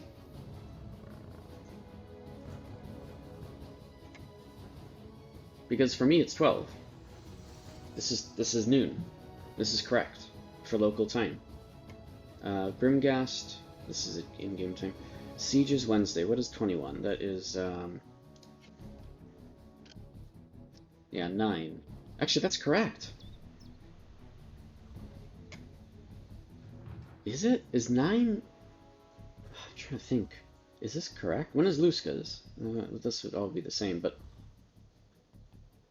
9 p.m. UTC on Wednesdays. I think it's actually 9 CST, my time zone. This can't be true. You're in game, right, WoW? Oh no, you're not. I want somebody else to check this and see if all the times are the same. This is very strange to me, because this is in my time zone. Also, I need to get a bunch more labor. I think I need to use another labor pot. Who dis? Spiritualist? We still need a tank. Maybe I'll just do the... I'll let them do it, and I'll do the Mirage Isle Fish Fest, because I don't think that we're going to find a healer for this. It was based in EU times? It is, yeah. It's supposed to be based in UTC, the Universal Time Calendar. I don't know, I forgot what the C stands for, but it's supposed to be based in UTC, but it doesn't seem to be, because 12 p.m. UTC is noon, and right now in UTC it's like 4:50 p.m. So in reality this is my time zone. I wonder if this... We'll see what it is in yours. Wow. Once you log in. Who's gonna tank, though? We need somebody to actually tank this. I might leave and let them try to find a tank. This... I don't know. I haven't really made up my mind. Aegis is happening right now. So much stuff happening. Ooh, they actually have some... Well, they're starting to get people. Because I think they just started to advertise for Aegis. Yeah. Hey, that's actually a... that's a healer. Huh. I mean, I guess this is fine, right? Wait, they don't have their belt on. Wait, put your belt on. I just don't know who's gonna tank this. Should I tank? I've never tanked this before, so I have no idea how to do that. We could just let one of the DPS do it, I guess. People who have, like, the eternal bow or something.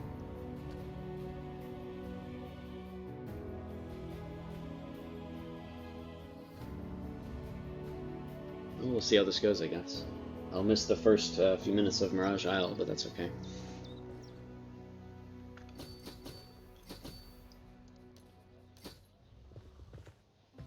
Oh, I should probably use this too, just to keep myself alive.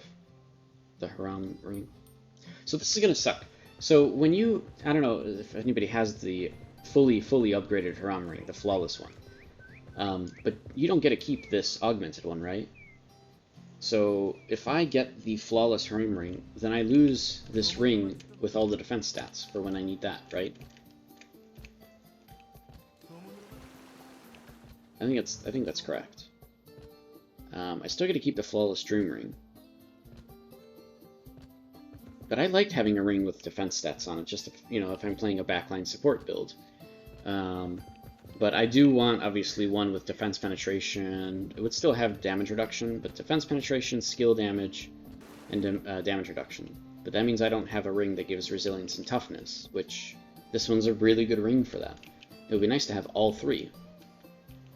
The flawless Dream ring, this one, and the flawless Ram ring. But I don't know. I don't know who has the answer to that either.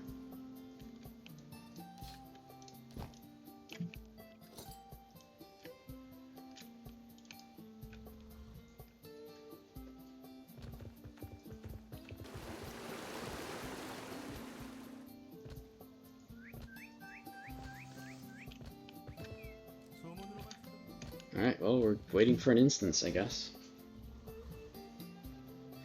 Chilling until then. Oh. Okay, we're good.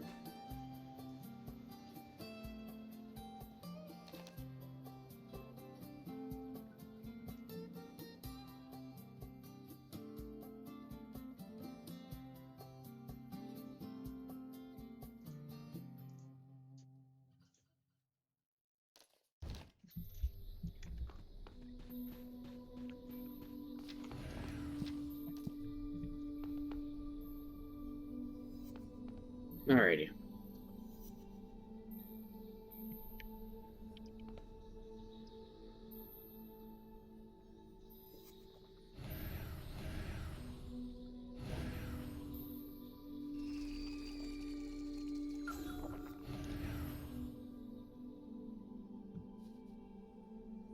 Ranged attack, really? Alright, usually I go defensive if I'm not sure.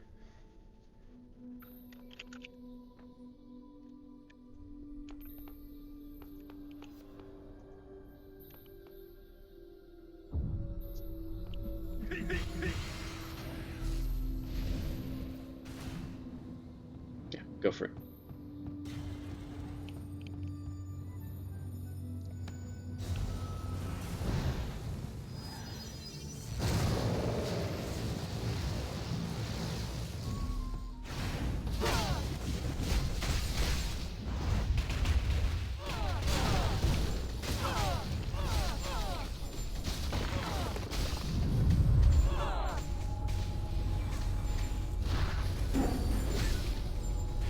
Alright, I used Reckless, wait, it's still gonna pop, right? Oh, it didn't.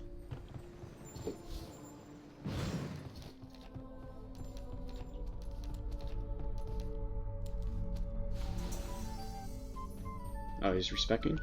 Okay.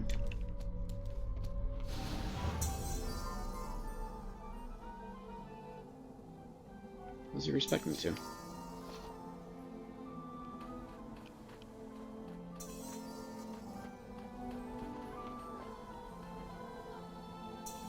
Still an Eben song.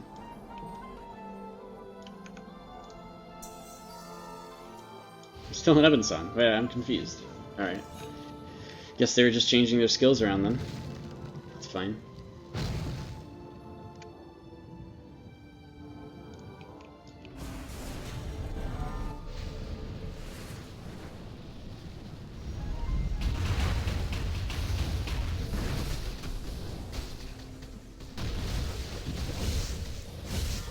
Target is facing the Aha. wrong direction. Avoided it. God, having the two Eben songs is pretty good though. It's just up in the air, still taking damage.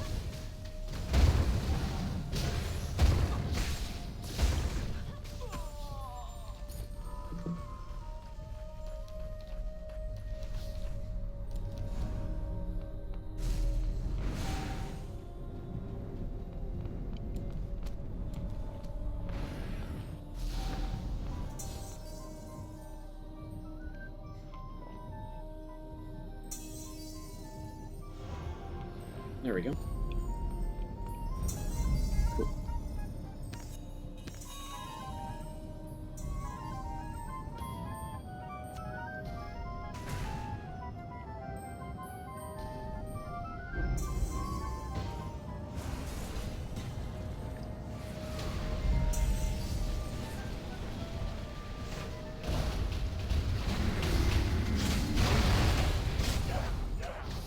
No, I was just gonna use Tiger Strike.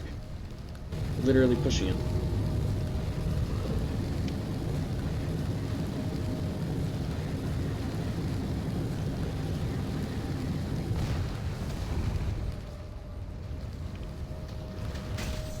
Why would you make such a vile relic? You don't understand the power you hold! Oh, nice. Fire stormed into it. Guardian. Or Abyssal Guardian. There we go. Whoa! Somebody might need that.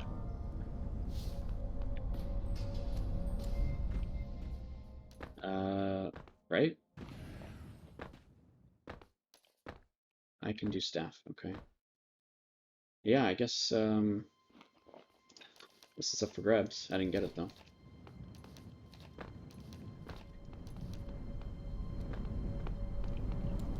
Okay, Prince will do staff. Cool. He's ranged, so that's good. And I have to, I don't know who's gonna tank.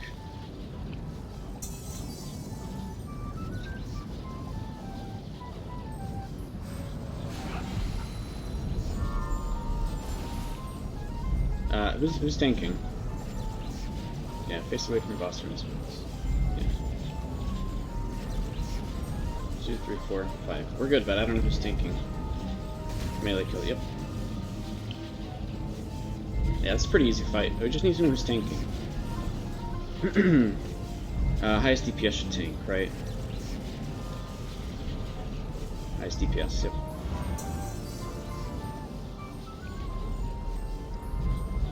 I'll let him gather aggro for a little bit too.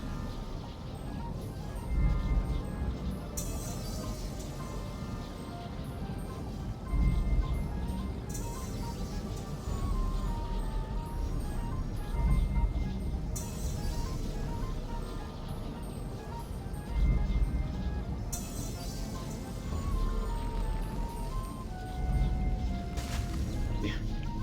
Okay, sorry.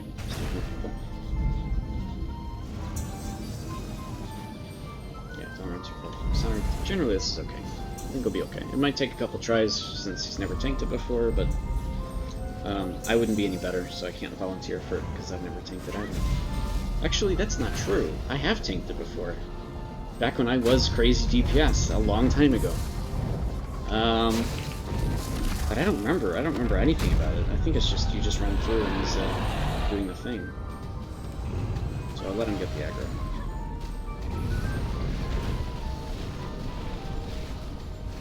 It's 95 all along. Yeah, good to go.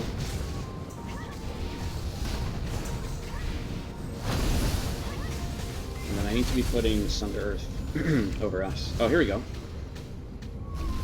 Oh, we go that way. Oh my god. Oh, the Comet's Boon is so great. That was awesome.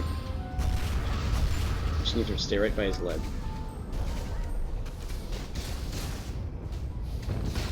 Oh no. The tank is not on the other side. What's going on? Yeah, I think people figured it out.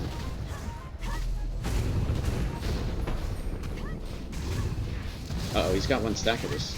How did he get that? We weren't all in one spot, probably. Okay, I need to do this then. Book pillar. That's fine.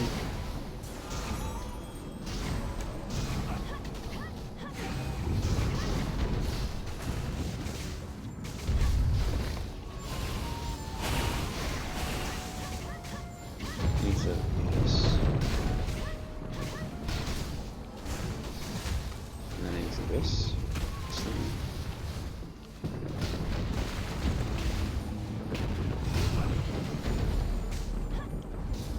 Under. I'm still doing damage from this.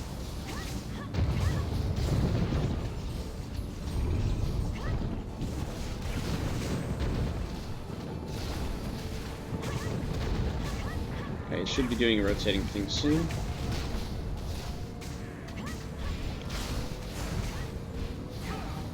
Yep.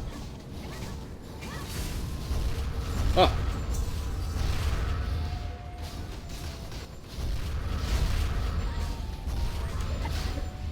Good.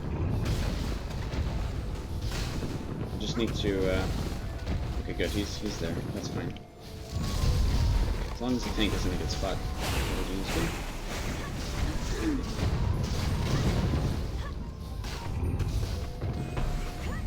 Let's just stay where he was. God.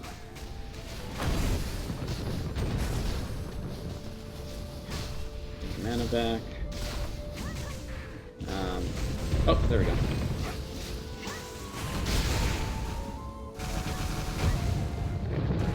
Leave this. I think he's taking care of that ad. Oh, how did we get 2 stacks? We're all in one spot again. That's weird.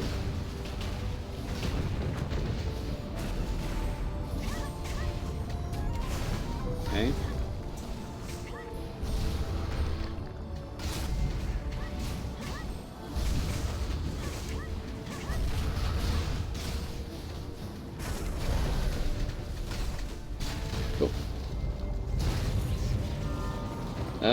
I don't think I need this mana core, right? So I will pass, somebody else can get it. In case they need it. I already looted, so... Cool. Is it guaranteed once a day? What do you mean? Shard on the boss? I don't think so. Oh, the shard. Oh! Wait, I got 2. Yeah, because one from the quest, one from him. Yeah, the res... Yeah, it's RNG. I think we do it again. Yeah, that wasn't too bad. I mean, we had really, really good DPS in that. Definitely. And everybody was on their A game. And the guy who'd never tanked before did really well, so... That went very well for us. But I have no problem doing this twice more.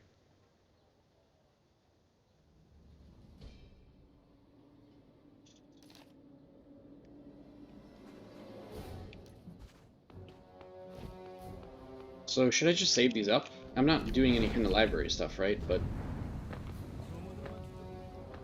yeah, I'm not doing any library. Oh, I guess they're done. Okay. All right. Cool. That's fine. Yeah, I don't want to do any library gear. I was thinking about it for some time, endgame library gear, but it's really expensive, and you have to actually get what you want, and it's all, I don't know. Yeah, I don't know. Let me think. Because it does give defense penetration, kind of, right? I don't know what the Lunafrosts do. Is there a place I can look at the Lunafrosts? For the library gear? Items. I'm looking in the codex right now.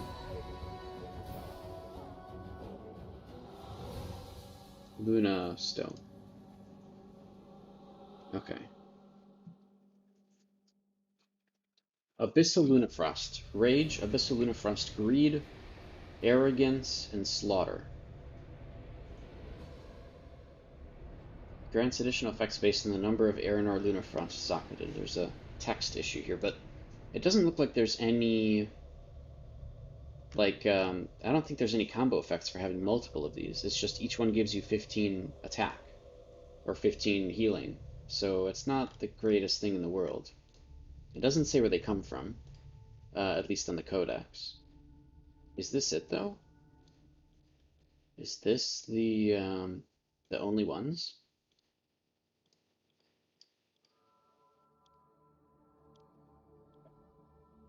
Let's see. Sorry, I'm still looking through the codex to see if there's anything else in here. Is it just the abyssal ones?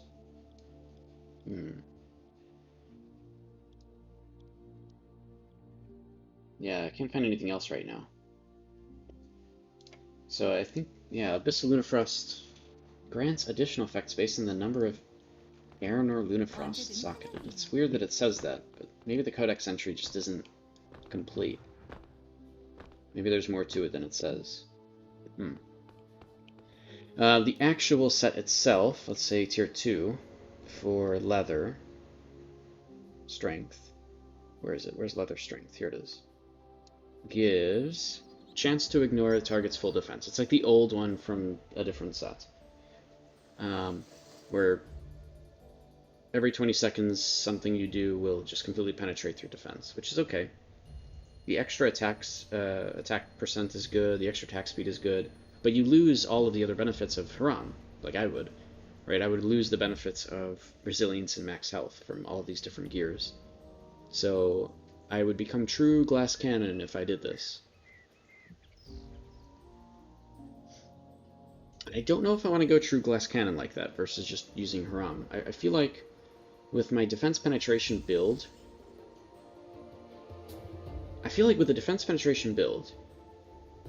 this set isn't as useful, because technically I'm already cutting through people's defenses, so at the end game it wouldn't matter. But if I was a crit build, going for this makes a lot more sense, because now not only can you get crits, but every 20 seconds one of your really crazy crits will just completely penetrate through defense. So I think this set benefits defense penetration less than it does for crit damage. And maybe that's why I shouldn't go for it. Now there's still another, 2 tiers coming out after this, so those might do some other completely crazy things. And if so, then I'm kind of missing out, but the other thing I really want to go for is world boss stuff, but that's just not happening. Not anytime soon. The world boss stuff is amazing. It's really cool, but there's just no way to realistically get these things for the average player. And that's fine, because they give mediocre amount of things compared to other sets. Like, yeah, the swim speed is really good, but other than that, oh yeah, I guess this is like infinite holding breath too. That's cool. Yeah, there's some cool things in this game, but they're all so endgame. Like, people have to farm world bosses for months and months just to get something. What's up, Rabbit Helps? What's your question? Alright, I'm gonna sell this stuff. I'll just make money off of it.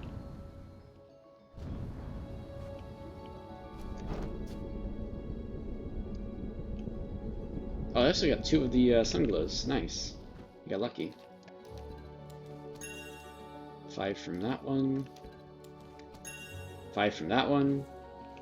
When's the fishing event again? Thanks for reminding me, it's right now. Supposedly.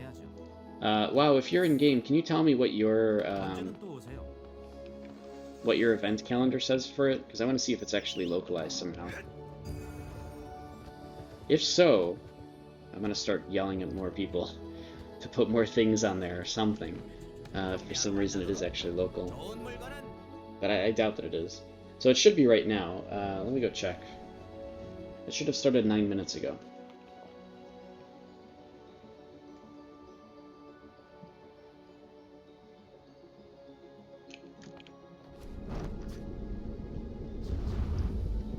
And actually, there could be somebody on the board already if they did it right at the very start, like I did last time. Okay, that's blue ribbon. Yes, okay, so it is already up.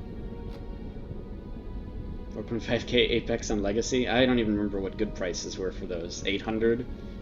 Yeah, it's very different. It's very different now. Okay, I'm not gonna do it here. I'm gonna go over here.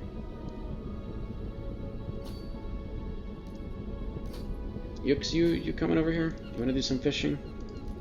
You're an Aegis. Okay, I see. I see how it is. Alright, let me... You just carried Aegis so hard. Alright, no problem. And you're... I am mad. Okay, got it. What am I doing? Oh yeah, I'm getting labor. Oh god, it's not an efficient labor pot, but I have over 100, so I guess it's okay. There's my reasoning. It's fine. Alrighty, let's do some fishing. How long is this? Is this really an hour? It's an hour. Oh my god. Well, I'll be here for the better part of it. I'll just sit here. We'll chill and chat. We'll ask. You know, if you guys have any questions about the game, feel free to ask. Again, that's mostly why I'm streaming anyways, because I'm playing anyways. So I may as well be here to help people out. People need to start tipping you. It's probably true, especially, you know, if you're spending mana potions and such where you normally wouldn't be.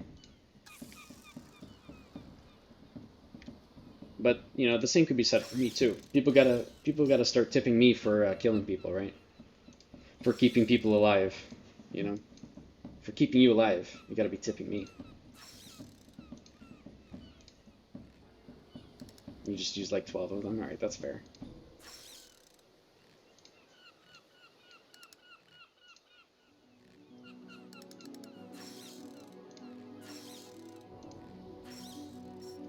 Ah, very chill. This is definitely not like the arenas from earlier. This is much more chill.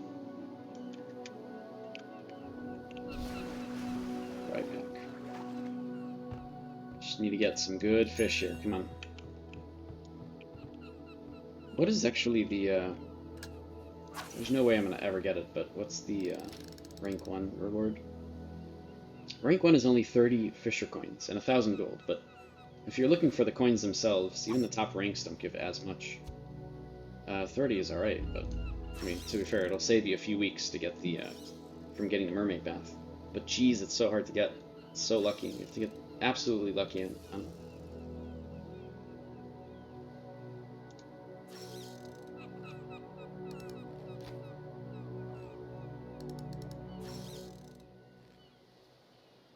I was a little early with that one. Let's see if I can get one more. I did. The day schedules are not localized for you. Okay. So for some reason, it's just in my time zone. For whatever reason. Now, it could be the server time zone, because if it is out of Houston, then it's 12 there. So it could just be server time, for whatever reason, in that one place.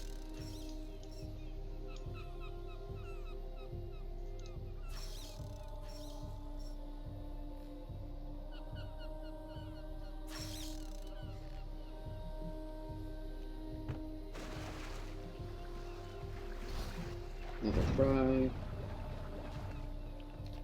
What's my actual fishing proficiency with these boots? Not even 20k. Can I upgrade these boots?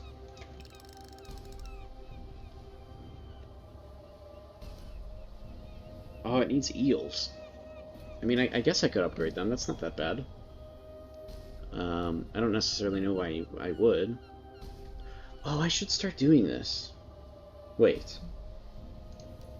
Never mind. I thought these were the things you get from the cages. So I have an aqua farm. I could set up those cages, but I don't even know what you get out of them. Where is it? What are they called? Lobster nuts? Forgot. They used to be terrible, and I'm assuming they still are. Those cages, the underwater lobster cages that you can put down on an aqua farm. They're really cheap to make. It's just they don't really give anything, I don't think.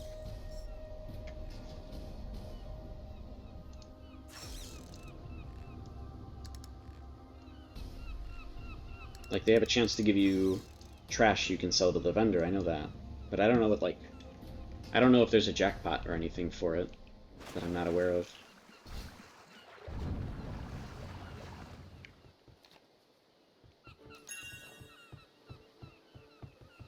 I'm just pulling fish out of here.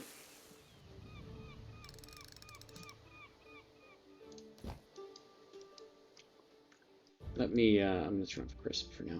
I have 7 minutes left. I'll use it when Cody is screaming. Alright, now I'm talking in a much higher quality. Hooray!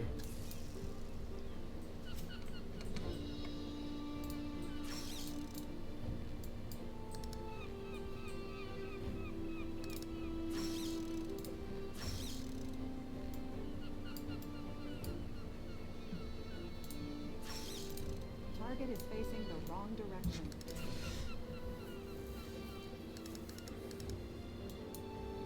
Ah, thanks for sending Cody more love. Although now would be a great time... Bless you. Now would be a great time to turn off my UI if you had saved up. Actually, that would be terrible right now. I just wouldn't be able to do anything for 5 minutes. I don't know if I'd accept that, because it locks off content completely. Yeah, don't use your 3,000 points right now. I'm not going to do it. But yeah, there is a new reward for the Cody points you can turn in to turn off my UI for 5 minutes, which is great for arenas and PvP. Do it, honestly, because I like doing that. It's funny. And it's just a totally yeah, exactly. I'd have to guess these skills too, but I don't have all of them on a key binding, so I wouldn't be able to even trigger most of them. Especially not the important ones. Oh, but I could actually guess, couldn't I? Because I can see what my character is doing, right? Yes or no, right? I can see. So technically, I could make that work. If I had everything on key bindings, it could happen. I could play fishing without a UI. Yeah, I can see the fish, exactly. I see what they're doing. And like which way they're moving, I can see my icon. It's actually not impossible. It just would take a lot longer. I wouldn't even know if they're dead, to be fair. Oh no, of course I wouldn't even know if they're dead. Like if they're really far away, I wouldn't even see their nameplate very well. I would just start. I guess I would see that I'm not doing any actions anymore.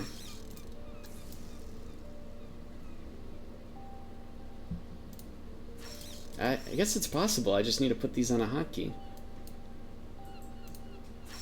I don't even know what hotkey I would do. Right now, I don't even push these hotkeys, like, to fish. Shift R, Shift T, Shift Y, Shift U. I got a Gargantuan. That's not going to put me on the board, though.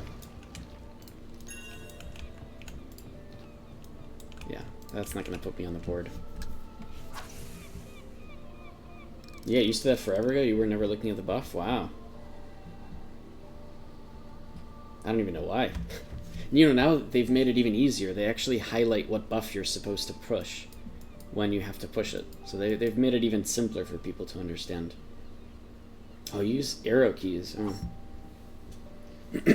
But I can't do that because I have... my arrow keys actually do stuff, I guess, but... I have other things assigned for them because I actually use those, right? Like for when I'm on a glider, I use all these things. Unless I can put them here. No, I can't put them on my quick bar. You can set up more than one? Oh, it does work for these? Hmm. I mean, I don't use my arrow keys for actual movement, so... I could do that.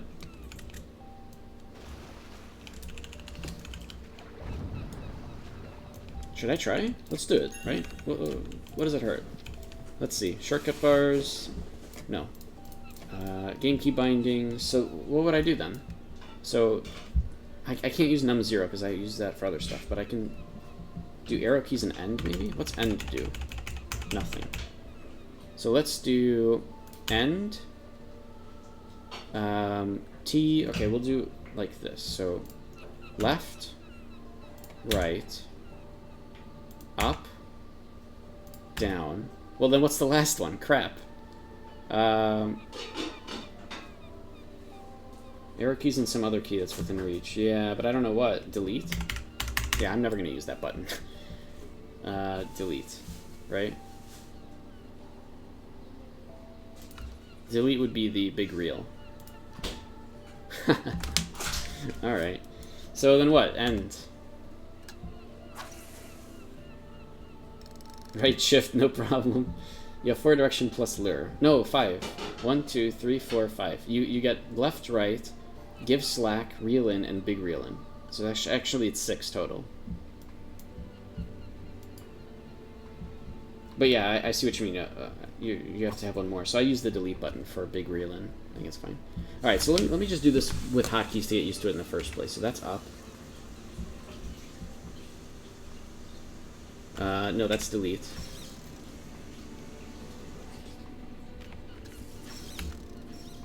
Oh, this is really good, actually. I should have done this a long time ago just to get used to it. Was this down? Yeah.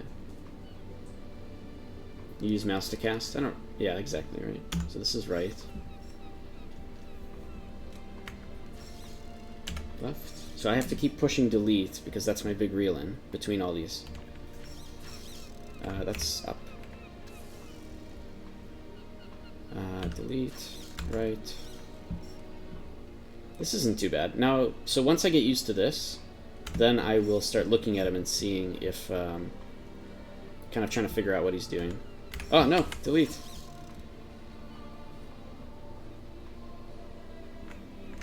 Down. It's hard to tell when he's doing that one, specifically.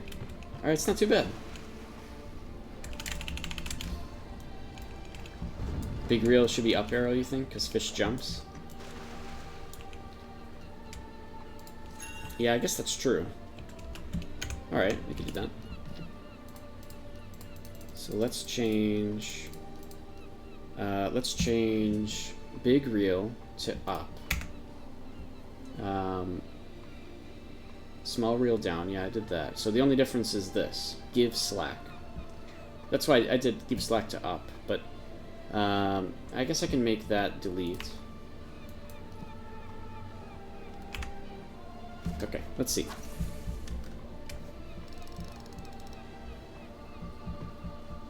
We'll see how this feels. Anything close to the arrow keys works. I use all my numpad. All my numpad stuff is all UI. Not to like go nuts there, but everything on UI is on my numpad. So all of those buttons are taken. And that way I don't have to do it on my main keyboard. I'll like reach over to open inventory or something. Right control, right shift. I guess yeah I could do like a shift combination. Couldn't I? I could do a shift combination for one of them. I don't necessarily want to, but... So that is delete. Yeah, it's better than delete. Maybe I don't want to do a shift combination, though, if I don't have to.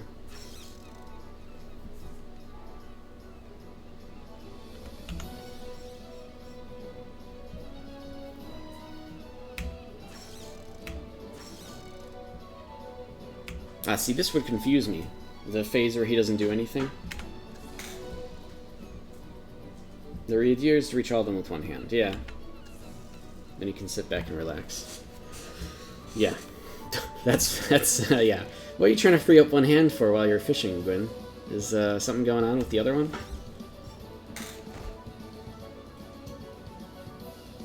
You can use the other hand to file your taxes, right? Is that what? Gotta get those taxes done. Guess it's already done, huh? Are we past tax season here? I know they delayed them for a couple months because of the whole coronavirus stuff. Man, he is just trying to run away from me constantly.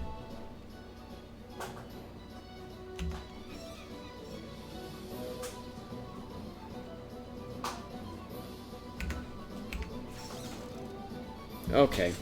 Nice. Good jump, fish. Great. Thank you for jumping literally like 500 meters over to me. I guess it's still closer though, so that's good. And it's a fry. Cool. Target is at a different elevation.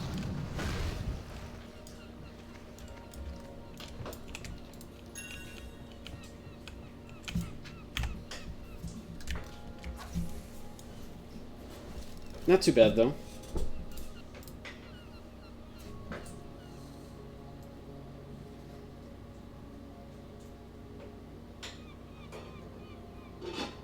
Alright, now I'm going to start trying to watch the fish then.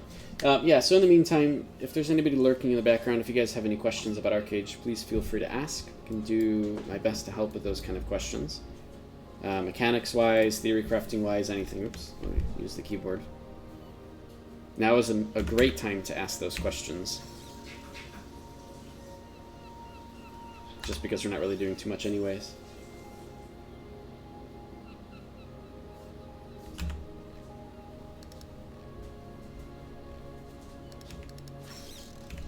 Target is facing the wrong direction.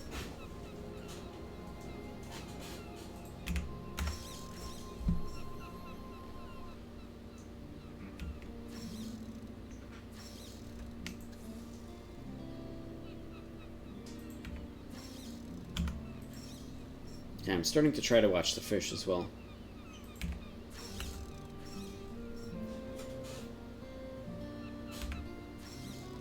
Oh, we did it! I wasn't watching the bar at that time. And we did it. Cool. It's not too bad. I think I can do this without the UI. It's so annoying you can't do GPC because the first boss just casually resets randomly? What? Greater Palace Cellar, really? I mean, I haven't done Greater Palace Cellar in a long time, so... I don't know why it would. Maybe it's just because you're too close to him? Maybe he goes invincible or you go invincible, and then he can't hit you, so he resets? Something like that? Something that maybe if you drop aggro in some way, like from stealth or from something, then that causes him to reset.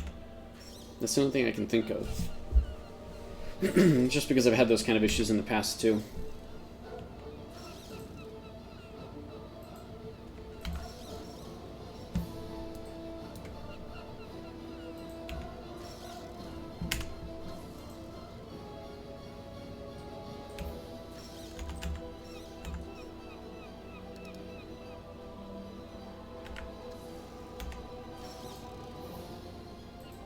Alright, the buttons aren't too bad. The main problem is that sometimes the fish gets so far away that I can't actually see what it's doing.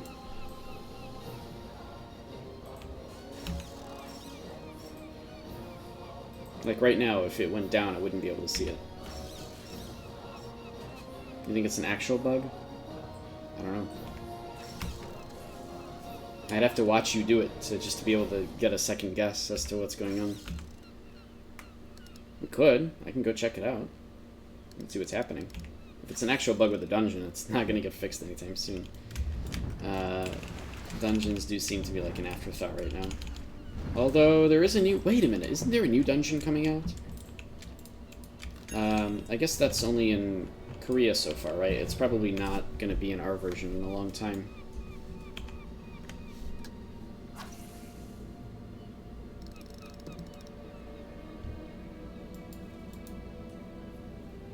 It was some kind of new dungeon, and from what I understand, I think Korea found a way to, like, bug it or something, so they disabled it for some time?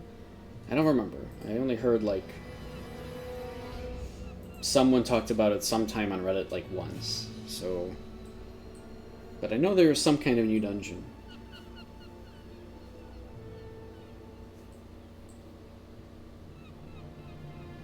You've seen people say it's because you're solo, but that would have to be because it can't, like, it lost aggro somehow. Like, mobs reset because they lose aggro on everything. That's how it works. If there's a mechanic that causes it to lose aggro, that could exist, right? So because there's no second target and it's trying to switch targets, maybe. So maybe something like that, but like it maybe loses all aggro from a specific target. I have no idea.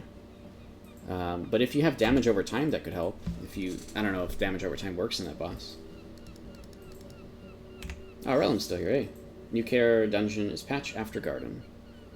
But it's very hard until it get nerfed a bit. I thought that something happened in Korea where, like, people found a way to glitch it or something, and I thought they disabled it for a little while. I could be totally wrong in that, of course, absolutely. This is why I like to run things by everybody, you know? Just a regular pink marlin. Alright, should I do this without a UI now? Should I? Let's try one without a UI. Alright, no UI. I have to be prepared in case somebody actually turns off my UI for 5 minutes at just horrible times, so I'll take it as a challenge. Here we go. Hardcore fishing. Alright, this is as tough as it gets. Turn off your UI, bind all the keys. Hardest difficulty.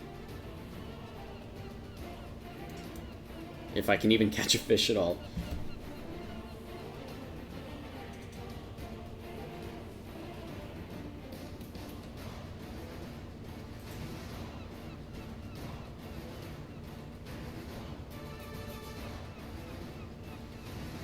Oh, by the way, Yux, if you're still around, Relum here posts a lot of information from the Korea and other patch notes.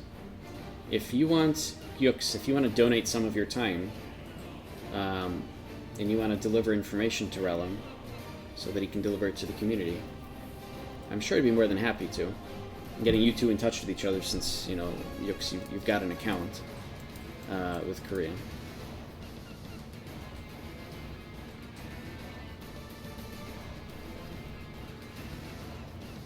Free most of the time. Yeah, if you need something, is another source. Oh my god, even you do. Wait, do I even have it, like... Okay, I can do this. Here we go. I gotta pay attention now, I've never done this before. Oh, it's still slacking off. Oh, I did it! It's a big reel in. Okay, not too bad. We're alright. Left. Okay, good. Nope, slack. Left.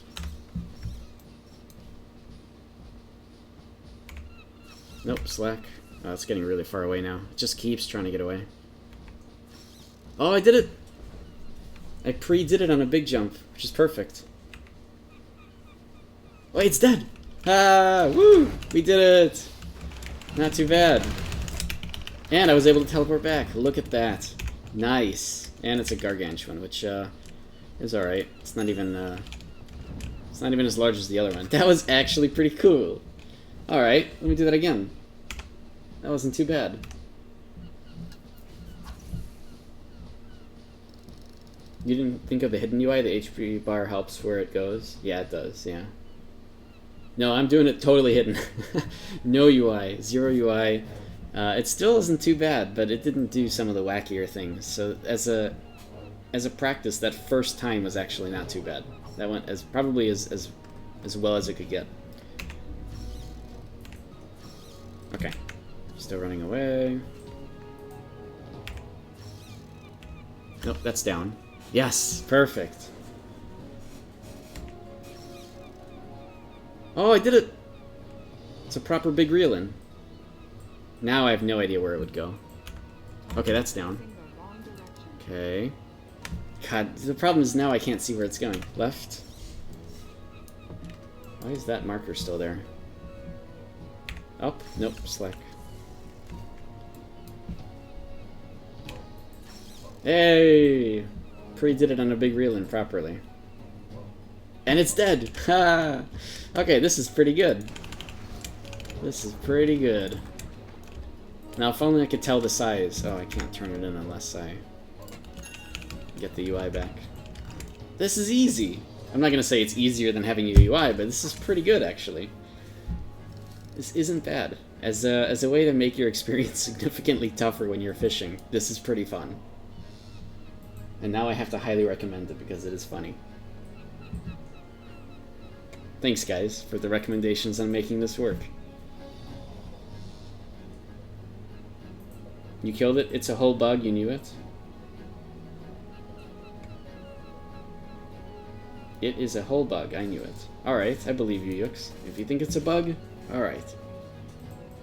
But that means that if I go and attack it and take forever to kill it, it should also have the same problem, right? It's a whole motherfucking bug. Alright, I get it. Alright, I believe you. It's cool. I'm gonna go try to kill it too, alright? And then if it happens to me, then yeah, it could be. It just loses aggro for some reason, because of some mechanic. Although, again, I haven't done Greater Palace Cellar in a long time. Maybe due to ranged attacks? Alright, I'll switch to Archer for it. I don't know. Is that what you want? If you stand in a certain spot, it never resets. Is that certain spot perhaps right next to him? Because if so, that could be why. You might be right. Nope. Oh. Alright.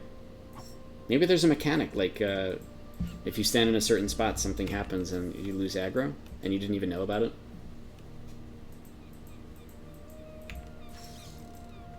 Okay, right. Oh, nice! Pre did a big reeling again. This is awesome. Okay, down. Okay, but now I've lost... I don't know where it is now. What? What is going on? Okay, it's still going down. That's weird. Left. Wait, so it kept resetting on you every single time? Until just now? Wow. Alright. Is it dead? Oh, it's dead. Huh. Okay, fry pack. It's not that crazy. And... There, come on. Come on, find a spot to fish. There we go. This is how I'm gonna fish all the time now. You won't even have to turn off my UI. But at least I'll be ready for it if I am using my UI while fishing.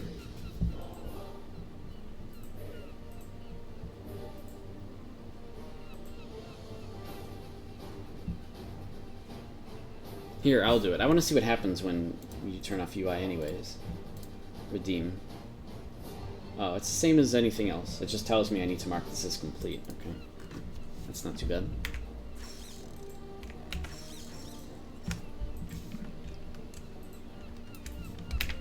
Nope.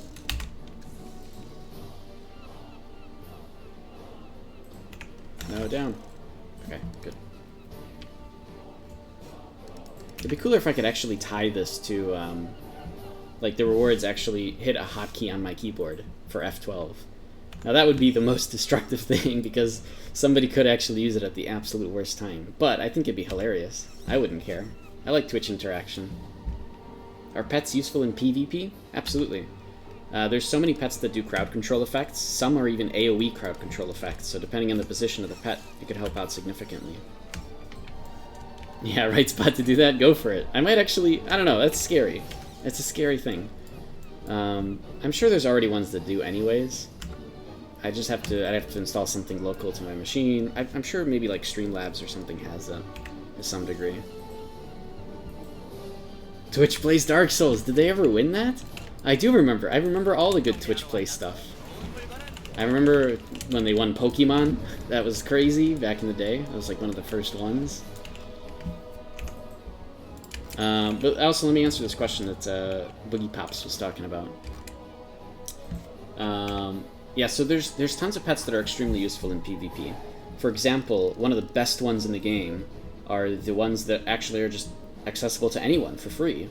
It's the steel spine. It's these porcupines, the steel spine thornbear, the hedgealope thornbear. It's these thornbears. And these are really, really good because not only can they reflect damage done to them, but they can actually cause a true taunt in PvP to force someone's attention. It's an actual provoke that they can cast on someone. So that's already very, very good because that person can't target someone else like you.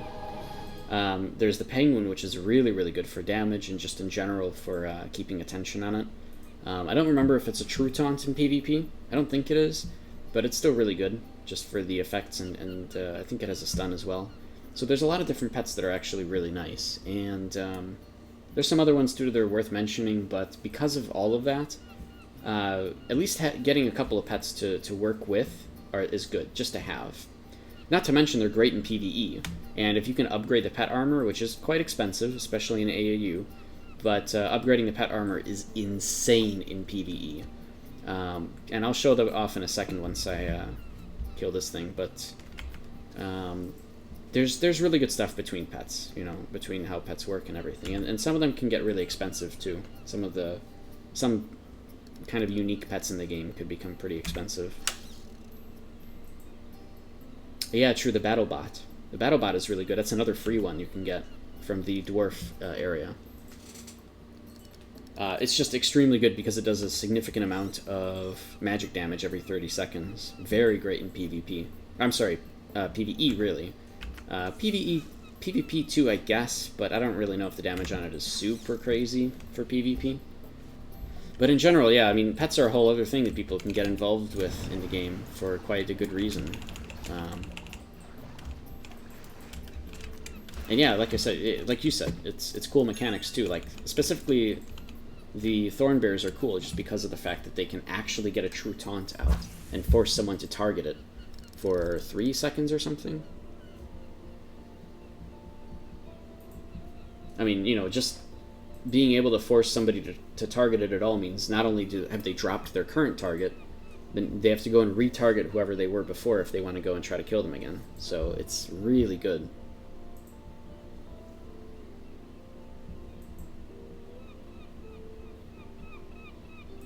Oh, and I wanted to show off the upgraded pet armor. Crap. I guess I could just do that. I don't really care about this. So, upgraded pet armor is nice because each individual armor gives 103% PvE damage, as well as another bonus. Like this particular one, the chest plate, also gives 51% less PvE damage. So in PvE, they're extremely powerful with the upgraded gear. Each one of these gives 100% more damage in PvE, in addition to the set effect of 64%. So this is essentially doing 4 times as much damage in PvE. They're extremely powerful while taking much less damage, and the legs even give double healing on them, so they can actually receive more healing, and that works in PvP too. So if somebody's like AoE healing, the pet will actually get healed as well, double the amount. Some really good stuff. Not to mention, like, the penguin that we got as part of the Arc Pass last Arc Pass season. It also has a 15-meter stun, which just jump to the target and stun them. It also has some snare, I believe. Knocks down enemies in a trail or something around it. I think this is a snare in PvP and PvE.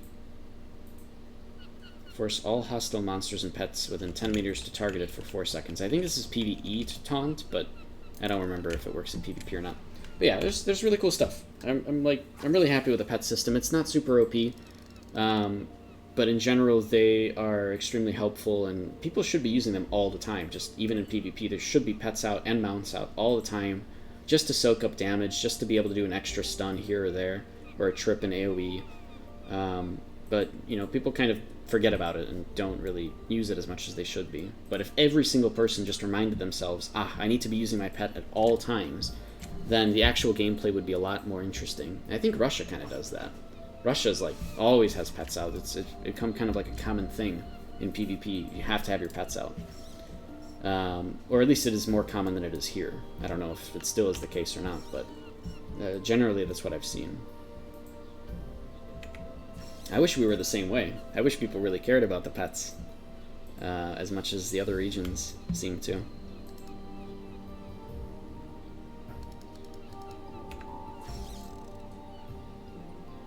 Nice. Alright, I just need to get a lucky, come on. Another guard, great. Not what I'm looking for. Come on, video game. I want to get on the board.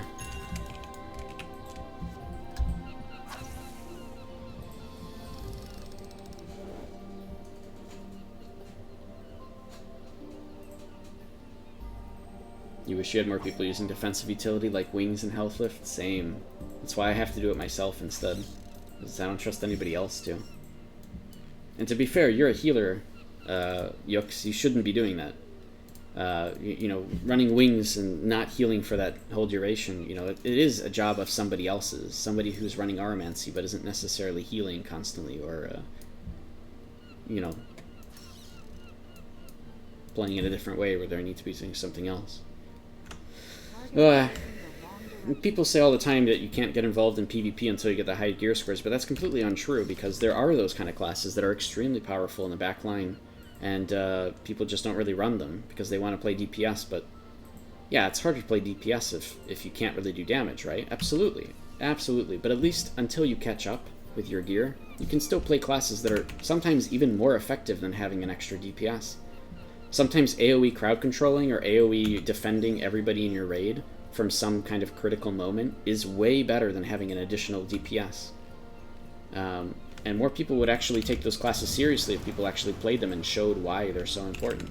But nobody really wants to play, you know, backline support, right? Because they want to be DPS. But I actually, since I play, oh, that's not too bad, 456. It's not going to get me anywhere near the top, but it's something. Yeah, I need more Witchcraft players, for sure. Definitely. Absolutely. Like, I have 2 classes that I play as backline support. Eidolon has been my favorite one. I can even leech tanks, so I can steal some of their critical buffs that they use to keep themselves alive. Throw Dagger is extremely nice because it takes away Conversion Shield, Protective Wings, Insulating Lens, and Mana Barrier. I mean, it's just, there's so many different things that I use in this build to keep my team alive while the other team crowd-controlled. And it's a lot of fun to play. But people don't really realize the fun in it because, you know, it's not really a normal class to play, and yet they are extremely good.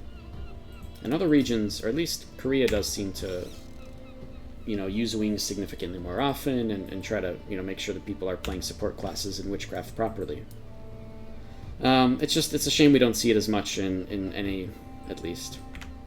EU might be good too. I haven't seen as many EU streams about things in combat and PvP. I need to watch more Siege streams, because those teams usually end up using whatever strategies they can to learn from, if the sieges are actually good, and not just, you know, nothing going on.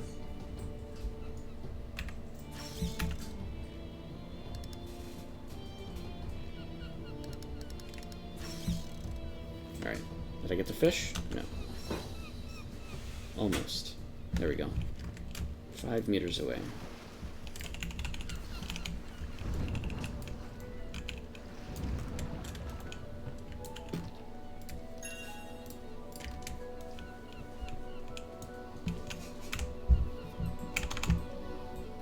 Alright, how much more time do I have on this?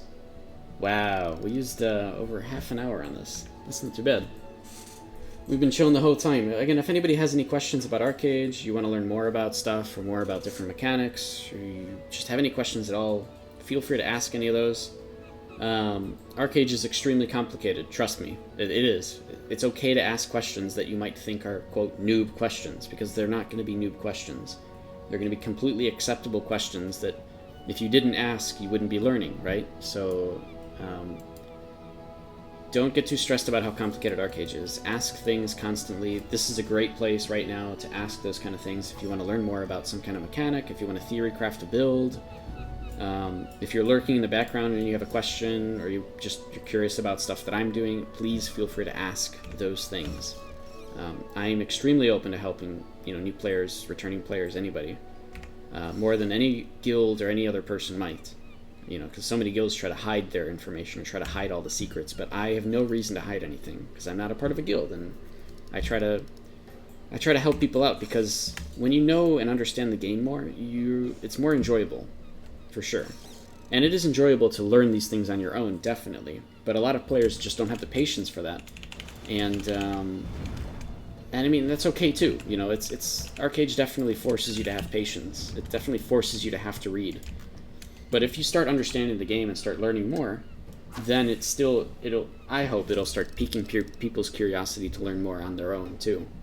For example, when we revealed that height difference gives a damage bonus and made that public, hopefully, you know, obviously a lot of people didn't understand this. In fact, most people didn't even think of that as a thing. Even in Korea, you know, people were baffled about this, which is cool, but it's also cool because this kind of stuff hopefully will kind of convince players to start looking for more. What other mechanics have we not figured out yet? Something we learned a long time ago, the first time we tested the mass testing initiative, a long time ago, we had learned that damage that is AoE, usually skills that are AoE, usually have a maximum amount of targets that they'll hit. For example, Health Lift. Health Lift will hit a maximum of, let's say, 20 targets. I think it actually is 20. But how is that prioritized? Are they closest to you that get hit? Are they farthest away? And when we first tested this, we found out it's neither. It's actually whoever loaded into your game client first. So whoever came into your screen earlier, those people are prioritized versus people who have not, you know, who loaded in later. Which is crazy. But nobody thinks about this stuff, and it's these kind of hidden mechanics that people can use as an advantage, right? To kind of, minimize your cloth folks getting hit more often. You want them to kind of load in last. So while there are obviously, there's definitely some skills that will affect more than, 8 or 20 targets. The ones that are capped, now we understand this information about it, and that wasn't really made public. Plus, it would have to be retested if I ever put it out on Reddit, because I did those tests a long time ago, and it could have changed since then, although I doubt it. But that kind of information hopefully helps spark more people to be like, you know what else is hidden in the game that we don't know about? What else should we learn for, our own sake at least, so that, the game is more fun when you're trying to learn more and understand more things. So yeah, feel free to ask questions is my whole point in all this. I am more than happy to help answer things, and again, if we don't even know the answer, we can look it up or test stuff out on the stream. Oh, yeah, I know, I've heard about this. There's a new, supposedly XL is it XL that's actually hosting this new OC server? I have no idea. I don't know who's hosting it. I assume so. But yeah, supposedly next month there will be one, so we'll lose a whole bunch of players. But I'm glad that they're putting out a server there so that people can enjoy the game with less lag. And hopefully it becomes very popular and good. Yeah, actually. Supposedly. There's one releasing next month. I just think it's... I don't know who's the publisher. I think it's actually XL themselves. But I don't remember. I haven't... it's not that I don't remember. I haven't found that information out. Yeah, that's actually happening, Gwyn. It's not a joke.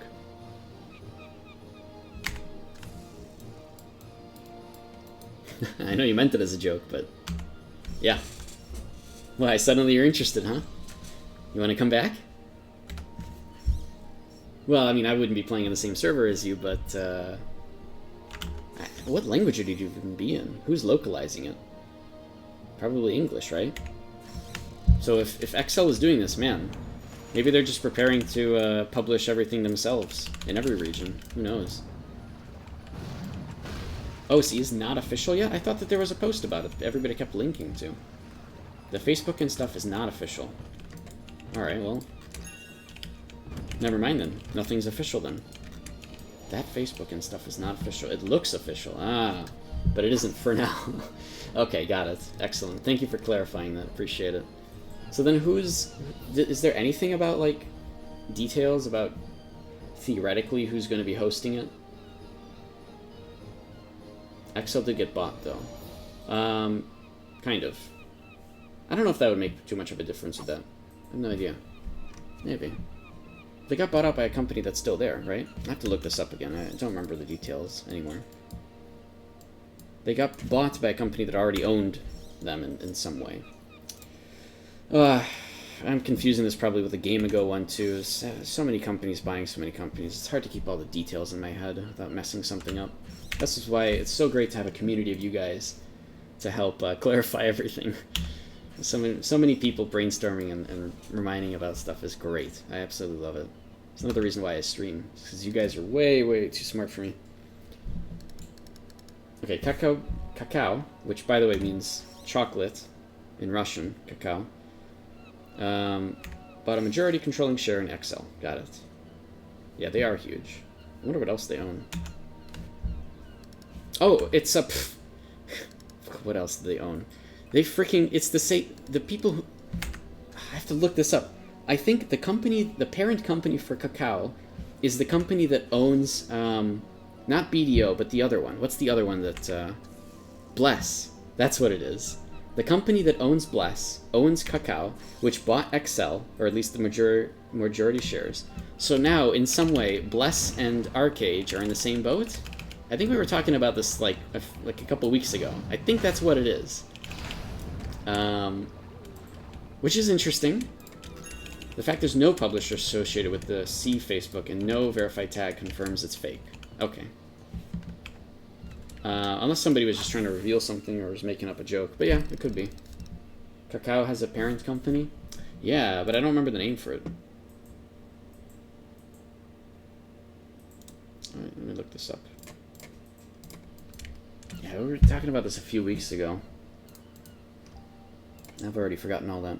No, I don't want to start up Firefox in safe mode. Dude, Firefox has been so disappointing lately. I need to once again switch browsers. Chrome is disappointing, Firefox is disappointing. I could go and switch to Edge, but I feel like in a year Edge will be disappointing. There's never any great alternatives to browsers right now.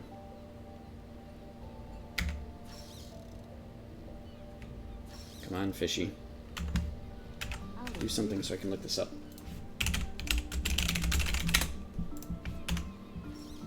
South Korean Internet Company, established in 2010. This is Kakao. And their company is... Also trying to pay attention to the game. Where does it say all this stuff? Subsidies. Nope. Well, they have a lot of employees, jeez. But they're mostly an internet company, that's why. Just, they're classified as internet company. They provide internet. Kind of interesting. What'd you guys find? Dude, I know. I used to love Firefox when it wasn't constantly causing issues for me. Use the new Edge for now. For now. Yeah, for now, right? Like, I don't know when it's gonna screw up too. Alright, where is this information that I was looking at before? Maybe it wasn't a parent company. Maybe it was just a... maybe they also own it. I don't remember. What were we talking about? I bet I have links somewhere in like a chat conversation about all of this. Let me see. Oh, I bet I know where I can find it too.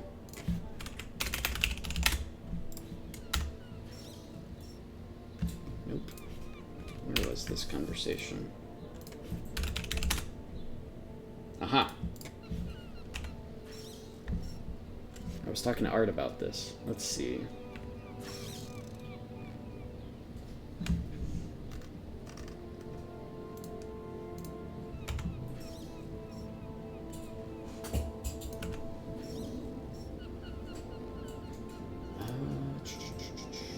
Oh, I remember what it was. It wasn't Kakao that we were talking about. Haha. It was the Japan publishers. The Japan publishers, who are named... God, where is this stuff? It's so hard to, like, search through all my information that I had once talked about at one point. Oh, I got another lucky. What's that one? 394. Okay. Alright. Alright, so here we go. In Japan, they communicate everything. In fact, the publishers are owned by the company that owns Bless Online. I think it's the Japan publishers. That's what it was. Game On. Yes. Yes, yes, yes, yes, yes. That's exactly what it is. And Game On...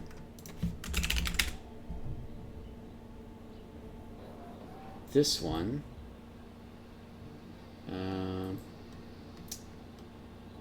those guys also own Bless. And, in a way, now also own the Arcade that released in Japan. It's a whole complex system of things. Everybody's owning everybody else. There's a whole bunch of companies. Yeah, Kakao owns a majority share of XL. I really doubt that's going to do too much to the actual game, but if they're hosting a...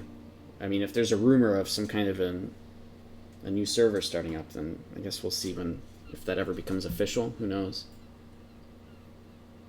Who knows? The whole world is filled with misinformation about all sorts of stuff. You gotta look for the information yourself to know for sure.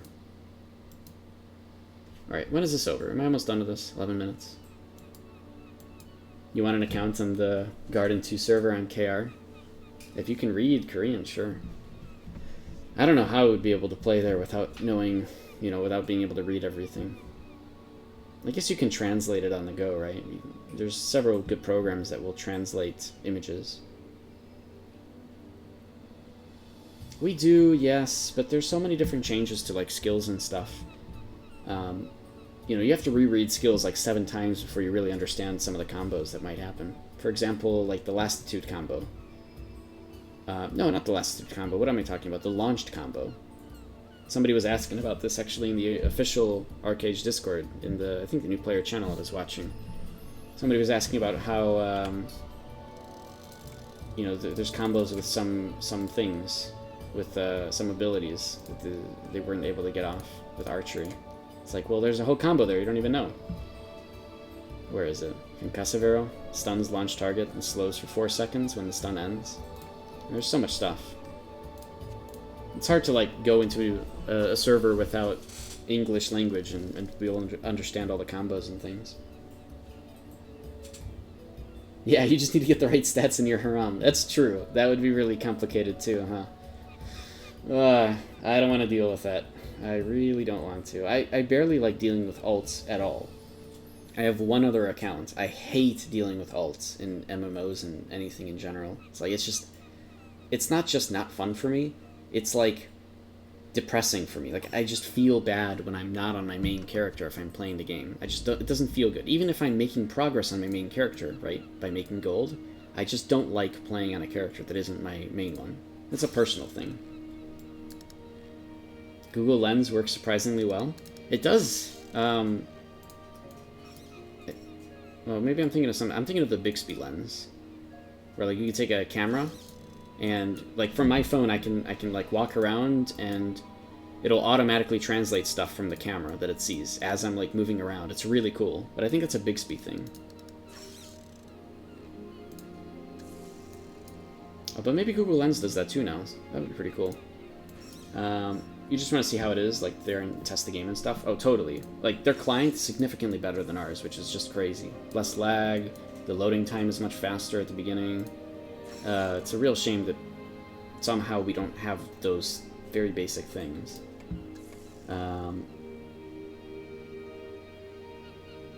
You're saying the boss tries to change aggro target at a certain time, and if there's no target, then it resets.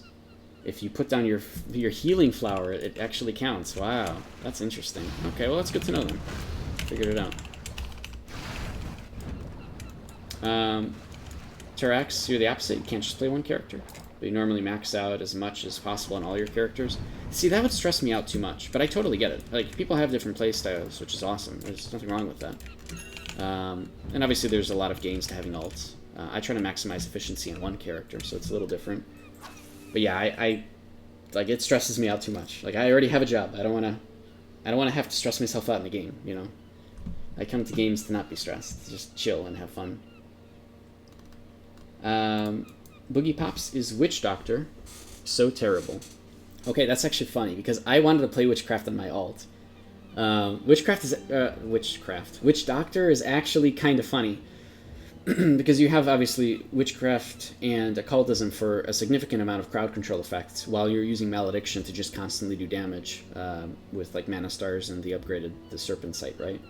So, it's not bad, it's really good. Witchcraft is really great in PvP, both 1v1 and raid versus raid. Having the extra CC from crowd control is awesome. Occultism is great with that, because you can further amplify your damage, as well as have more crowd control effects, and, you know, throw down a Boneyard. If you're, you know, with a lot of practice, you can throw down a Boneyard in a good spot that won't hurt your team, and then you can still do damage to those people with Serpent Sight, right? So, yeah, Witch Doctor's great, and it's an awesome name. You still get some mobility out of Occultism and Witchcraft, keeping in mind, you can Shadow Step to an ally. And so, yeah, totally, it's a great class. I think it's underutilized only because if you're a mage, usually you would want sorcery as a part of your skill set, but you don't have to do that. And Occultism and Witchcraft almost guarantees that you're keeping your target from doing stuff, which in many cases is just more important, straight up, while doing reliable damage with Malediction. Nothing wrong with that at all. It's a totally good class. I think it's just underplayed, like I said, because people want some other classes instead, or some other skill sets instead. But, you know, Arcade encourages you to switch classes often, as much as you can, for different purposes and different things that are going on. Whether it's PvE builds or PvP builds, whether you're doing dungeons or specific types of PvP. Switching classes is extremely encouraged. And so, you know, you'll end up playing more than just Witch Doctor, but you can definitely start with Witch Doctor and and go from there.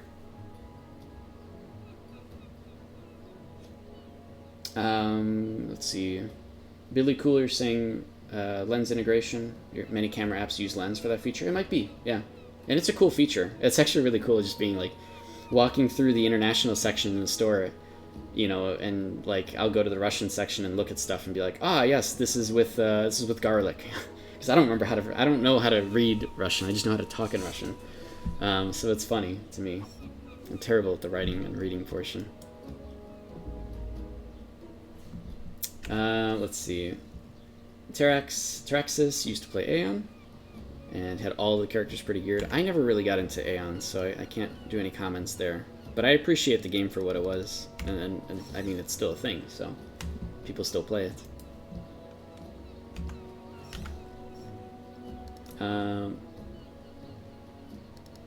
It's so wooden.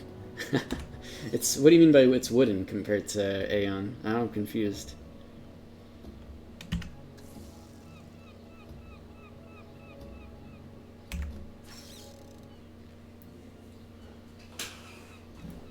I mean, every MMO has their, like, you know, good parts and bad parts. Every MMO has their, like, where they shine and where they don't. And Arcade is unique in the sense that it tries to shine in almost everything it can, right? There's enough PvE, there's enough dungeon stuff, there's enough PvP stuff, there's world bosses. They limit instances so that, like, you don't have instances around, you know, housing and the trade runs and stuff. So they try to get into everything. Whereas a lot of other MMOs do really well in very specific things because they focus very much on them. Like Blade and Soul, for example, very, very good for the arena portion, you know? And they offer other things too, but their main focus is the arena and the combat in instanced arenas and the leaderboards and stuff for that. And so other MMOs have their own, you know, pluses and minuses. Which is cool, you know, it's this kind of stuff every MMO development company has to, like, learn from each other and figure out what the best ways to do stuff is, and that's a good thing.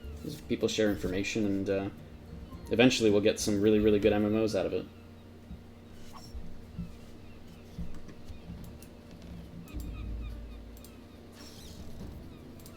Wait, is this almost done? Yeah, I have 3 minutes left. This will probably be the last fish. Just chilling, talking to you guys.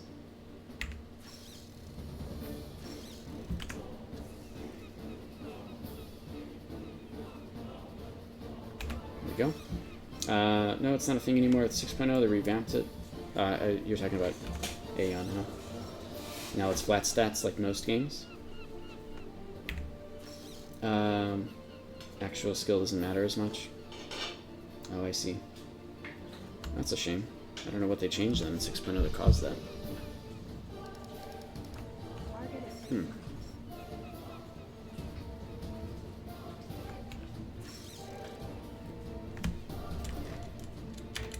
I haven't kept up with Aeon. Most of the... I mean, I haven't kept up with too many different MMOs lately. There's so many, too. Do you really need 7 months of casual play to reach competitive gear? Nah. It's really more like 2. If you're just focusing on gear... So I've answered this question a lot, but I'll do it again, of course, because, you know, it's a good question. Let me just get rid of this. I'll just let it expire and get out of here. So...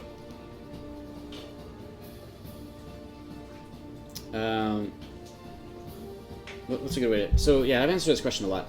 Pretty much, you can get to a competitive point in Arcade just from, like, honestly, 2 months of just doing dailies and stuff. Or it's like 1 to 2 months you can get to a point where you're competitive and you can help, you know, with whatever class you want. And now keep in mind, the reason this is that way is because A, there's so many catch-up mechanics in Arcade. There's tons of them. There's so many of them. And there's even more coming with later patches. Like the Garden patch has some accessible options that allow you to catch up a bit quicker with some of the endgame gear. So that's all fine and dandy. Another reason, just generally, why it's actually much easier to catch up is because people haven't only been working on gear since they started playing. There are some who have, sure, but there are other things that people have been working on besides just gear, right? There's boats, there's mounts, there's pets, there's gliders and collecting those and upgrading all of these things, all of them, the boats, the gliders, the pets, and the gear, Getting housing, some people, focus on getting housing close to each other. Upgrading housing, getting cool cosmetics for your house or for your character. There's so many different things in Arcade to do. You're not just working on your gear. There's other things that people have done in the meantime as well. So the catching up and PvP portion isn't too bad. Meanwhile, the entire time while you're catching up, you can still play very, very powerful classes from the back lines where you're a little bit safer and contribute significantly to your team. And this is the undervalued portion, that you can get involved in Arcade PvP without even needing any gear at all, right? You can still play classes like I do just for fun, like Eidolon, or Wispwalker, or just these other, like Dreambreaker is another one. These classes that you can play from the back lines and help benefit your team massively by using things like Protective Wings to have silence immunity and make magic damage do less to everybody in the circle. Health Lift, which gives, I believe, up to 20 people around you that are allies 4,000 more health at its highest rank. Which is huge. This AoE Thwart that I use gives people just a one-time damage shield, so that helps sometimes, sometimes not, but it's still there.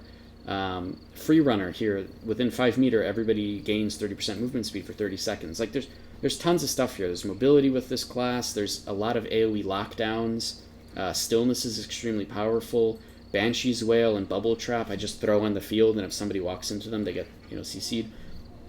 There are tons and tons of classes you can play that are still very powerful, and sometimes, like I was saying earlier, sometimes are more helpful than playing a DPS class, right? Sometimes you're okay dropping a DPS class for one of these kind of classes if it means you can constantly and consistently keep people crowd controlled. And yet, these classes are very underutilized because everybody wants to play DPS, and everybody wants to play, frontline tank or something, when there's actually a lot of options people can do from the extremely early game and still be very, very helpful.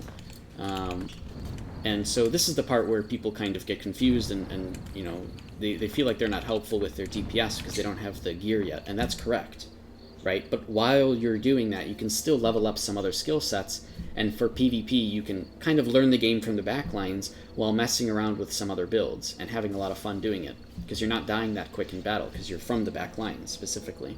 You're not in the front. And you have time to kind of learn the game while doing all these different things, which is cool.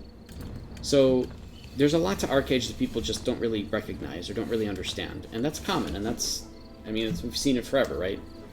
But for the first couple months while you're just getting the gear and using all the catch-up mechanics to get the stuff for your main set, that doesn't mean you're not going to have fun. You can still take the time and do other stuff, And Taraxis, you're saying, don't agree with me, for a simple reason that no one wants hard games anymore, and they make games too easy and really boring, just endless gear improvement.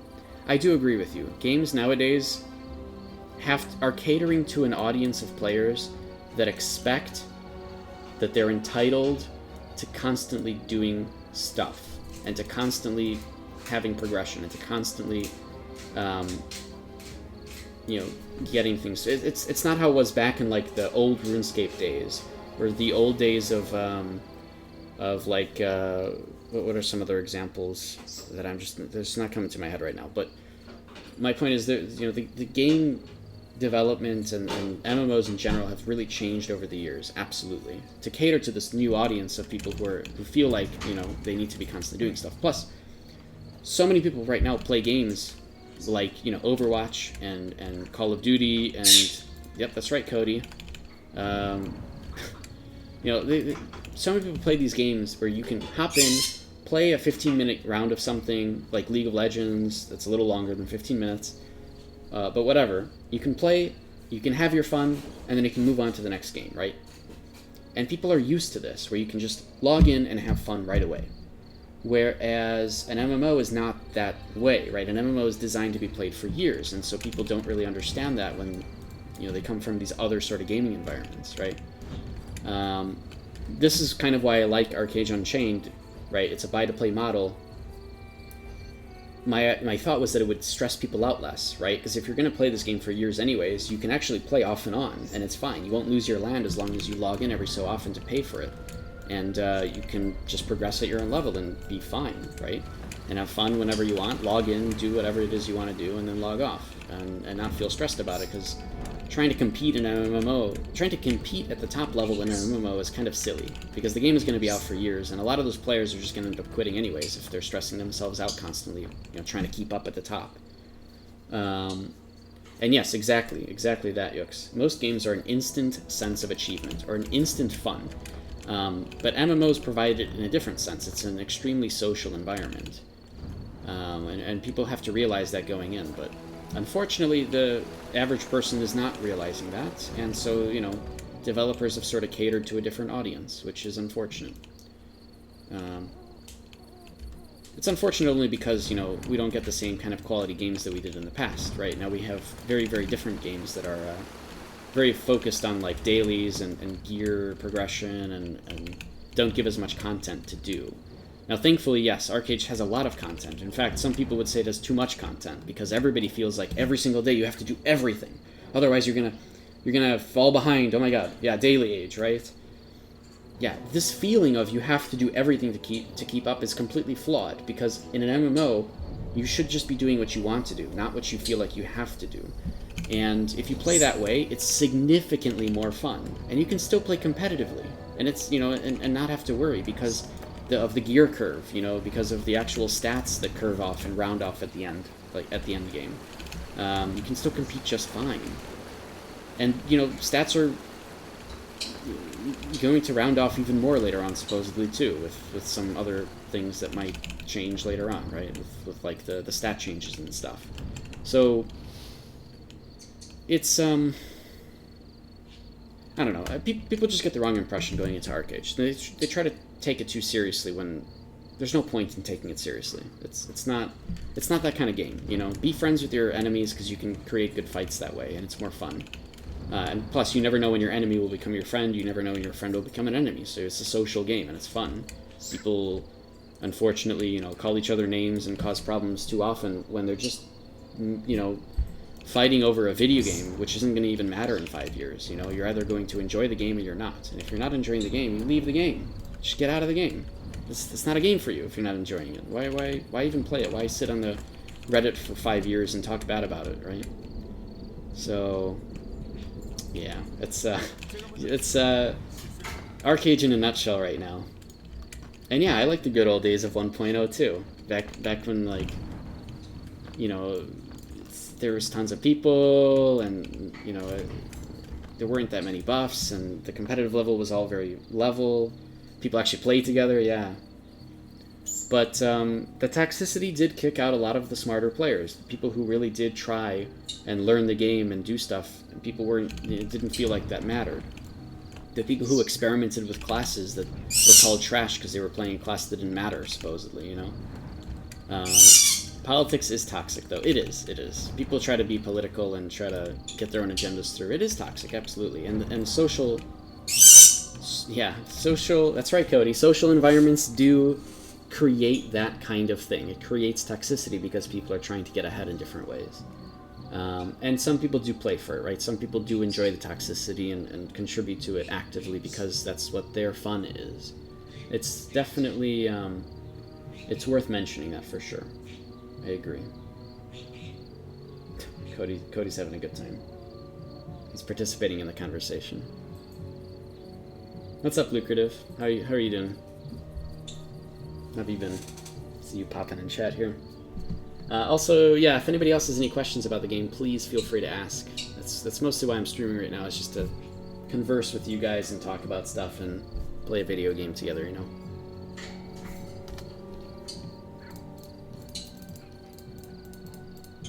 When is Kadoom, actually? What is it, Saturday? I never know these timings on stuff. Finals, easy. Oh my god, it is final season for the folks in school. How have classes been with all of the good old coronavirus stuff going on? Finals should be easier, right? Because you can do it from home. You can have like a book up and nobody will know. Or is it not easier, depending on the class? Thanks for following Boogie Pops. Appreciate that. I do stream completely randomly, guys, so I don't have any fixed schedule. I stream when I want to. So following at least that will let you know when I go live, if you're on Twitch anyways. And I let people know on Twitter and as well as the Discord as well. So you guys can get that information below. hate it. You get distracted at home. That's fair. It's hard to work from home for the same reason, because there's this, I don't know how or why, but there is this bird that keeps yelling from over on that side of the room, and I don't know what, I don't get it. So it's hard to sometimes stay focused. You're taking game programming and design classes. Those are projects.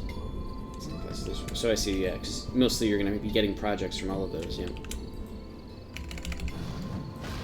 Billy cool, you got an angry kid next door, it's distracting while working. Yep. Yep, I get that. We work from home too, Yux, and you can agree it can be definitely hard to stay focused. It can, yeah. They say that if you want to stay focused while you're at work, or probably school or anything, dress as if you're going to school or as if you're going to work, and it'll give you the feeling like, it'll give you the same sort of vibes too. Lucrative taking gay history and women film, because otherwise you don't get the paper at the end. Really? Hard to for those essays. Hard to focus probably for those essays. I see. Huh. That's interesting. You mean by paper in the end? I'm guessing you mean the, you know, your degree, right? The piece of paper that we all just want to earn that says you know what you're talking about sometimes. But the angry kid is just screaming all day? Oh man, jeez, that's... Poor guy. I mean, he's stuck at home all day? Oof. Alright. Yeah, that could be pretty distracting. I know I've got friends that are complaining about very similar things with their neighbors constantly pounding on the walls and stuff. And I mean, maybe those neighbors are having a great time, but, you know, it's not great for the people living around them. And since we're all stuck at home anyways, like literally, like I walk outside and I look at every single house, every single apartment. Every single apartment has people in them right now. As opposed to like people being out and doing stuff, everyone is home right now. Which is just a weird feeling, you know? It's a completely different environment. Like everybody's bothering each other probably, both in home and between, you know, homes from angry people screaming. Very different environment right now. This is a very weird situation. But hopefully everybody's doing okay. Hopefully nobody here has gotten sick or knows people have gotten sick or been able to recover. And yeah, I know lots of people that have passed away to this too, which is very sad. Lots of amazing people who have dedicated their lives to helping and end up in the, you know, getting the disease and passing away from it. So it's tough. It definitely is. Hopefully you guys are all okay though.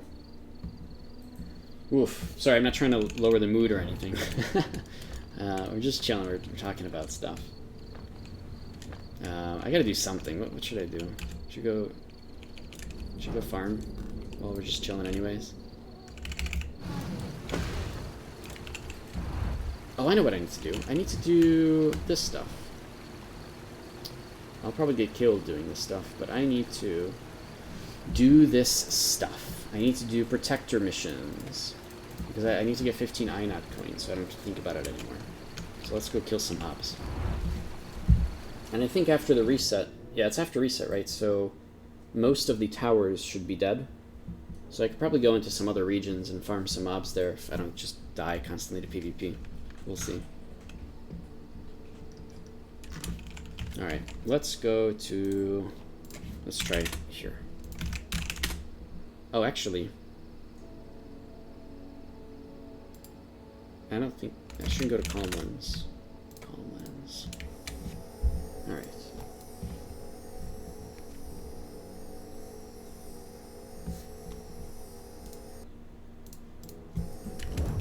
It's just a reminder for anybody that's lurking in the background. If you guys have any questions about arcade stuff, please feel free to ask. You know, we'll have conversations, we'll talk about things. I'll describe things in excruciating detail, which hopefully helps with decision-making processes and such. But I do try to help people out, so, you know, this is a good place to go if you have any questions. Plus, we've got a ton of people in chat who are very, very familiar with the game and can help out with a lot of questions as well.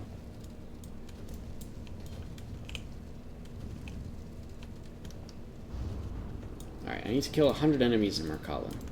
And I can do that while farming the cloak mats that I need, the cloak synthesis stones. Let me see if this tower is up too. If it is, then I can't really farm around here. Oh, I guess I could just farm here, huh? I don't need to even go near the tower. I'll just farm here until somebody kills me. Oh, also I need my pet out. So the pet is so freaking good, just because of the PvE damage that it does. I can solo any of this stuff. And the ants are nice, actually, here, because they all AoE together, right? Nice. They all, like, come to you if you attack one, so I can AoE them.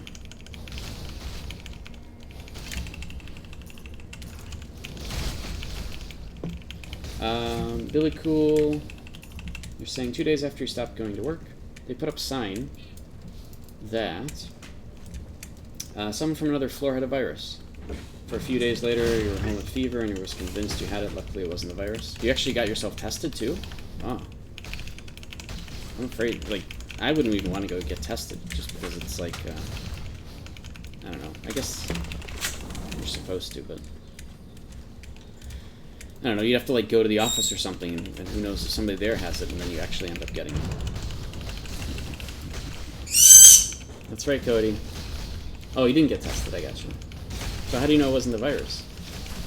I mean, it's probably symptoms and stuff, but yeah.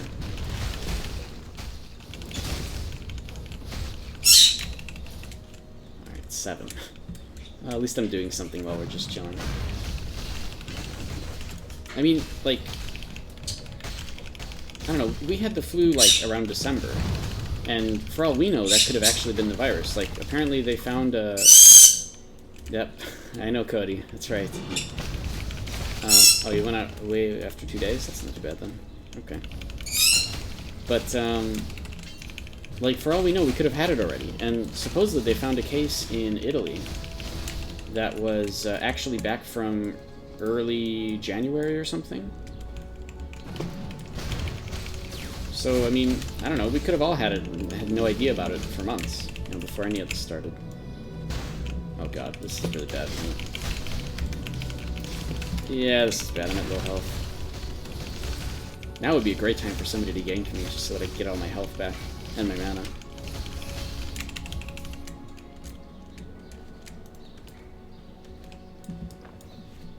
You don't think the virus would be that mild? Nobody else in the house had anything? You would have affected everybody by then? Yeah, that's a fair point too. Unless it only really affected you and everybody else somehow just, you know, didn't really get anything significant. But it's scary. Like, right now to get sick, it's so scary because everybody thinks you have it, right? Like, you can get sick, you have like a runny nose, and that's not even a symptom of the coronavirus, and people would be like, oh, I'm staying away from you, which is fair, you know, it's totally fair, but it sucks, is all. It sucks to be in that position. And I feel like this is gonna change society quite a bit over the next couple of years, too. People will be, you know, much more germaphobes than ever before, which is good and bad for sure, but people are gonna get stressed over it when they don't necessarily have to at times.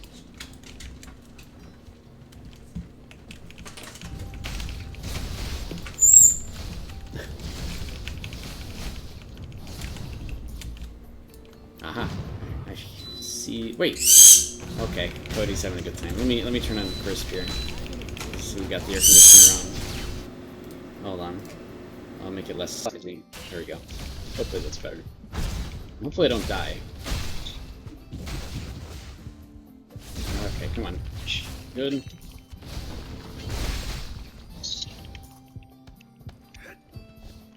Alright, I need to get my health back. Katsui TV? Your friend had international cheer competition in Tennessee in January and got sick. Bad respiratory infection. She had antibiotic prep and definitely had it. Ah. Wow. In January, too. Gee. So, I mean, yeah, people could have already had it. And, I mean, you can get it again, because there's so many strains now. That's the scary part, right? How much time do I have in Crisp still? 7 minutes. Yeah. I gotta just buy it, honestly. It's really good. Right? Crisp is good. You guys can barely hear Cody probably in the background. Boogie Pops, which gear should you be working on as a witch doctor? So don't think of it as witch doctor. Just think of it as mage in general, because if your main gear is you know, for magic DPS, then just focus on magic DPS stuff. If you're looking for intelligence, you're looking for, you know, magic weapons and that sort of thing. But the most I can tell you is that yeah, I've got a conure, yeah. Cody the conure. He's a cute little bird. He's yelling in the background. The most I can tell you with gear is there are tons of different types, right? There, between like cloth, leather, and plate, there's that. So it's hard to make decisions there. Plate is okay, but you'll be using more mana that way. But it's okay if you're a mage. Cloth is really good because it reduces all debuff durations. So if you're on the backlines anyways, then you're okay. But occultism and witchcraft is very close range. So sometimes you will find yourself out in the front lines as a witch doctor. Specifically, if you're just using witchcraft and occultism often, you'll be very close to your enemies. So sometimes plate is better, but at the same time, if you have plate, then you probably want a shield that does magic defense. There's a lot of options here. I'm not going to go into it too much because I actually want to wind down the stream a little bit, but try to find a gameplay style that works for you. Like if you're okay with using a shield boogie pops, then yeah, I mean you can go cloth or plate and get a shield of the opposite damage type to help defend against the other thing, and try to, I don't know, there's a lot of ways to figure it out and to think about it. Like, you can go into fights and you can see, what are you mostly dying to? Are you mostly dying to magic? Are you mostly dying to melee or ranged? And you can start to focus on sort of countering that. So that's another way to look at it too. But you don't get too stressed about it, because generally you can't go wrong with your armor type choices. And there are ways to change your armor as well later on. So, like there's these armor conversion scrolls that exist, right? Oh, this one. They're kind of expensive, but the point is that people can do it. So there's quite a bit to it. I can go on for a long time about gear choices and such, but don't let it stress you out too much. I would say pick one that makes sense to you and is fun, and just stick with it. And I think you'll be okay. You'll play to your strengths and weaknesses as you play the game. You'll be like, oh, I got to stay away from melees because I went cloth, you know, or oh, I got to stay away from mages, or try to keep myself in a good position because I went plate, right? So you'll take more damage from the magic. And since magic tends to be very AoE, you'll usually get hit by it more too.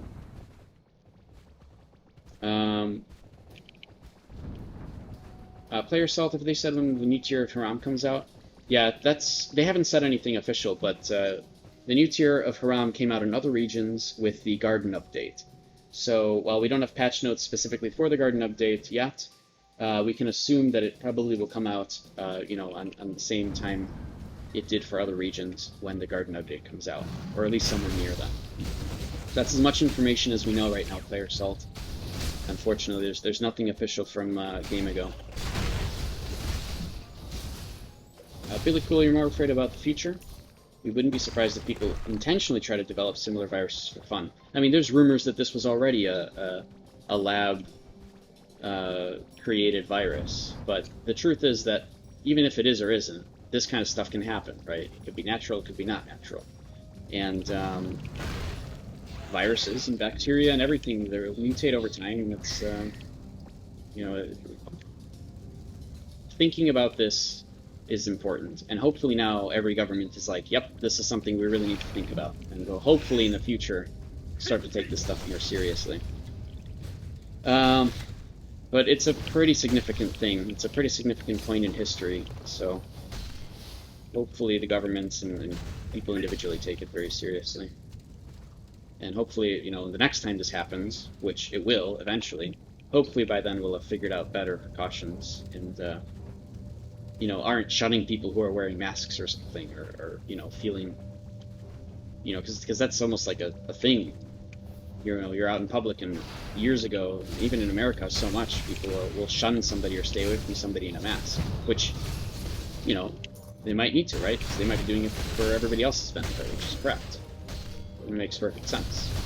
But there's like some kind of negative annotation to it, whereas, you know, it's just a normal thing. It should be a normal thing. If somebody's sick, they'll wear it.